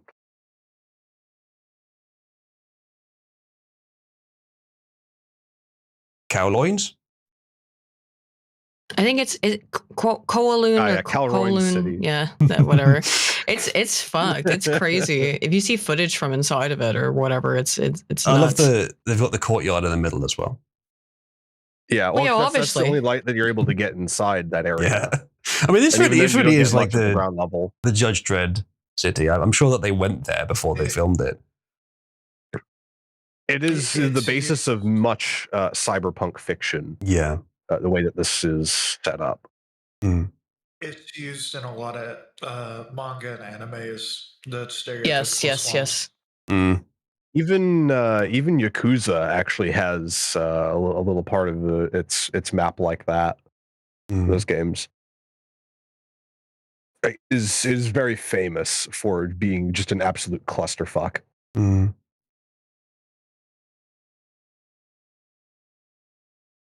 We've been going for almost 4 hours, believe it or not. I think we'll end soon. Wow. Yeah. Doesn't feel like it. We have. We didn't actually get to much of what we wanted to talk about. Let's make sure I've done all the title stories. I think it was just that one. No, we've done both though. It was the World War II veteran and the Stimmy checks. So I think we'll wrap up here because I'm well over my 100% anyway. And we can then take the rest of the evening that we have to do something in Cabal. Sure. All right. Whether Stimmy checks are real, says Bright. Not yet known. Trump wants to do something to get $2,000 to people, but it's not yet known what. Oh, I just wrap up the thing that we were on actually. I just wanted to give my sort of concluding take on the 50-year mortgages. It looks bad. It looks like a stupid mistake at best, if not a collusion with big banks at worst. I think what you two said was almost all correct, probably. The only mild defense I would give is, generally speaking, Trump has done good things. Maybe there is some trick that he's going to pull to make this a bit more effective, or maybe he just wants a few years of relief. I'm not sure it's worth it if that's the case, but that's the best defense I can give it. If you would like a Given short his story age, that this is the exact kind of thing that you would expect. Yeah, just kick the can down the road. I'll probably be dead before it's a problem. Maybe, yeah. if you would like a short story that kind of leads into some of the talk about Appalachia, did you see the Greater Virginia stuff? This was posted earlier in the chat, but I'll repost it. I did see it. I didn't cover it. Now, I certainly have a lot to say about that because it does actually make some sense in terms of the economies and the culture of the two places. But super West Virginia. Yeah, it's just Now the big question here is: would this change the Electoral College? Because that would be a massive difference. Can you talk for a bit? I'm going to grab a drink. Yeah, that's actually perfect. Because I can talk a hell of a lot about this stupid thing. Okay, so. In terms of seats in the electoral, or the amount of votes from the Electoral College, excuse me, West Virginia doesn't have many because it doesn't have a lot of people. But also, Virginia is a heavily segregated state. The parts of Virginia that are near DC, so everything that you see that's highlighted in yellow here is not really. That upper panhandle, the upper part that is yellow in Virginia, it's a lot of DCites that live there. But the rest of Virginia is very much culturally distinct, and you can see actually where they've drawn a line around this is the Blue Ridge Mountains. So you people who live on one side of the Blue Ridge, which is where this line is drawn pretty much, tend to be very impoverished, very poor, low income, we're talking food deserts in some of these places as well, genuine ones. These are very not good areas of Virginia. And I guess they feel solidarity, or this is the meme. I don't know if this is real. It's just been proposed. However, Virginia and all of its electoral votes are just a vote for the Democrats every single fucking time.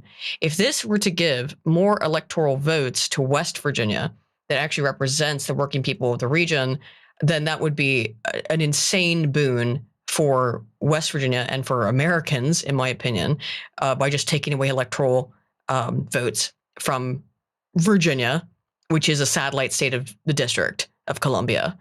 So I would love this. I would love for there to be some reconciliation. Also, these people have more in common with each other than they don't. Culturally, historically, these were lines drawn, of course, Civil War era, and then a little bit afterwards as they try to figure it out for the most part as to where, because West Virginia as an idea is a Civil War era construct. And it's my home state, so I care a lot about this stuff, and it's interesting to me. But Greater Virginia, I have for long said that the entire state should merge, but it actually makes far more sense to do this. And I would be 100% in support of redrawing the lines to include these. I don't know about I don't know so much about the Western Panhandle of Maryland, right there, because that's actually not Virginia. To be fair, that upper part, that upper yellow part, that's not Virginia. That's Maryland. But okay, include Maryland in it. Why not? Yeah, sure. I'd be cool with that. I actually am more against including Maryland than including the parts of Virginia, because culturally and historically it makes more sense to do so. And if it gave West Virginia more electoral votes, that would be great, because those are a lot of, despite all like the fentanyl crisis and the lack of jobs, those people they do want to be hardworking Americans. They cannot be because there are no jobs in the entire fucking state. And that is a project that the Democrats have been working on for 100 years. There's no argument or way around that. It's just the truth. Actually, they've been working on it the Democrats and globalists and such people have been working on it for about 250 years in West Virginia, by constantly raping its natural resources until they are done with that natural resource, basically outlaw it via tariffs, or not tariffs, legislation, excuse me. And then once they're done with legislating out the ability for West Virginia to produce and take advantage of its natural resources, they just move on to the fucking next one. The last one they had was coal, and then steel. Excuse me, so it was steel after coal, and they have managed to legislate steel out of the pictures that Americans cannot produce steel.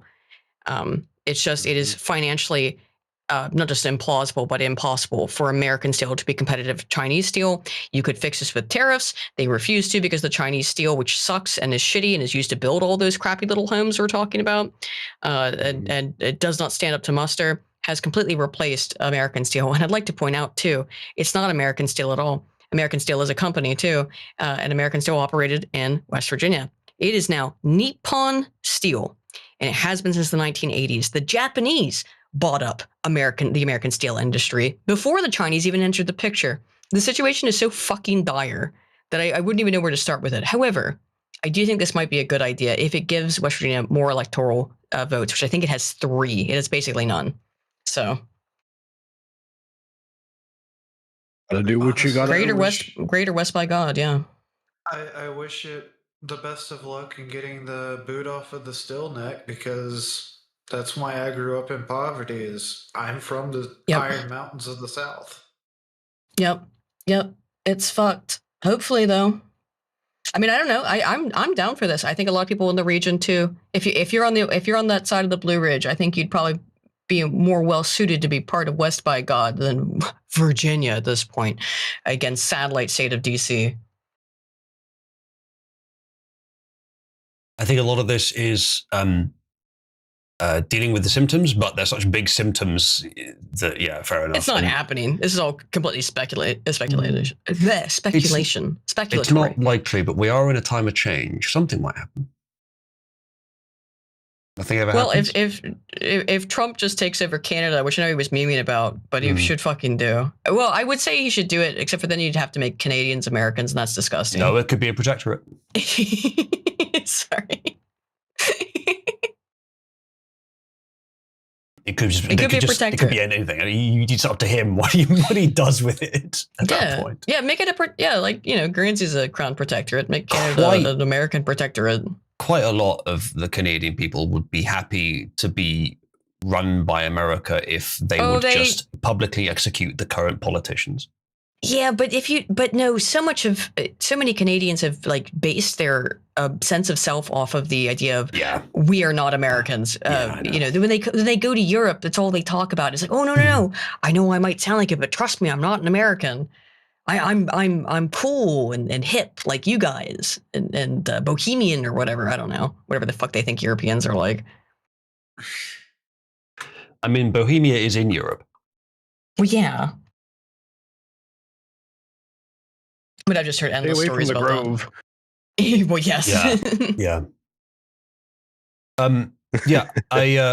I don't know enough about this to say, but Aiden, what you said sounded good. Yeah, So don't worry about it. There's probably some merit to the idea. Probably some merit to the idea. And to be you're honest, not going to hear it from anyone I else. would be quite happy with whatever the people of those regions would prefer to do. That would be the highest authority for what should happen. There's a mountain probably. Range right where that gold line is, like where it ends and turns into gray. That's the Blue Ridge Mountains. It is a physical demarcation line. So it actually does, and you do find very, very different culture. It's more of the same, and very sadly, the more impoverished, working class people who can't find jobs because there's no work there. So honestly, that part, the anything west of the Blue Ridge should probably be classified as part of West Virginia. It's the same culturally. It's not the identical, but it's far closer culturally than the metropolitan areas of Virginia to the east. Yeah. And talking all my shit, I was born in Virginia. I was not born in West Virginia, so even though I consider myself a West Virginian, but I was actually born in Virginia, so which is for virgins, according to Christian. Thank you for the extra nugget of information. You're welcome. You nugget. We're going to wrap up the stream there, chat. Thank you for joining. We've been going for over 4 hours now. It's fantastic. Thank you for joining. We'll see you hopefully in Cabal in Pit 1 after the stream, where we shall find something fun to do. Thank you for joining us, those of you on YouTube. Hopefully some of you will hop in. And same thing with Kick. Thank you for watching there. I don't think there's anything else to announce. There is something I need to announce to you guys, but when the time is right, probably the next few days. So keep an ear out for that. Otherwise, I will see you soon. Probably won't be streaming tomorrow, by the way, because I've hit 100%. Probably the day after, though. He's gay, says Pug. No, Pug. I am super straight. Remember that, Aiden? Remember super straight? I do remember super straight. It was pretty gay. Well, you would remember super straight, Aiden, given that you are an alt-right Gamergate flag bearer, culture war veteran, Professor Dr. Aiden Paladin.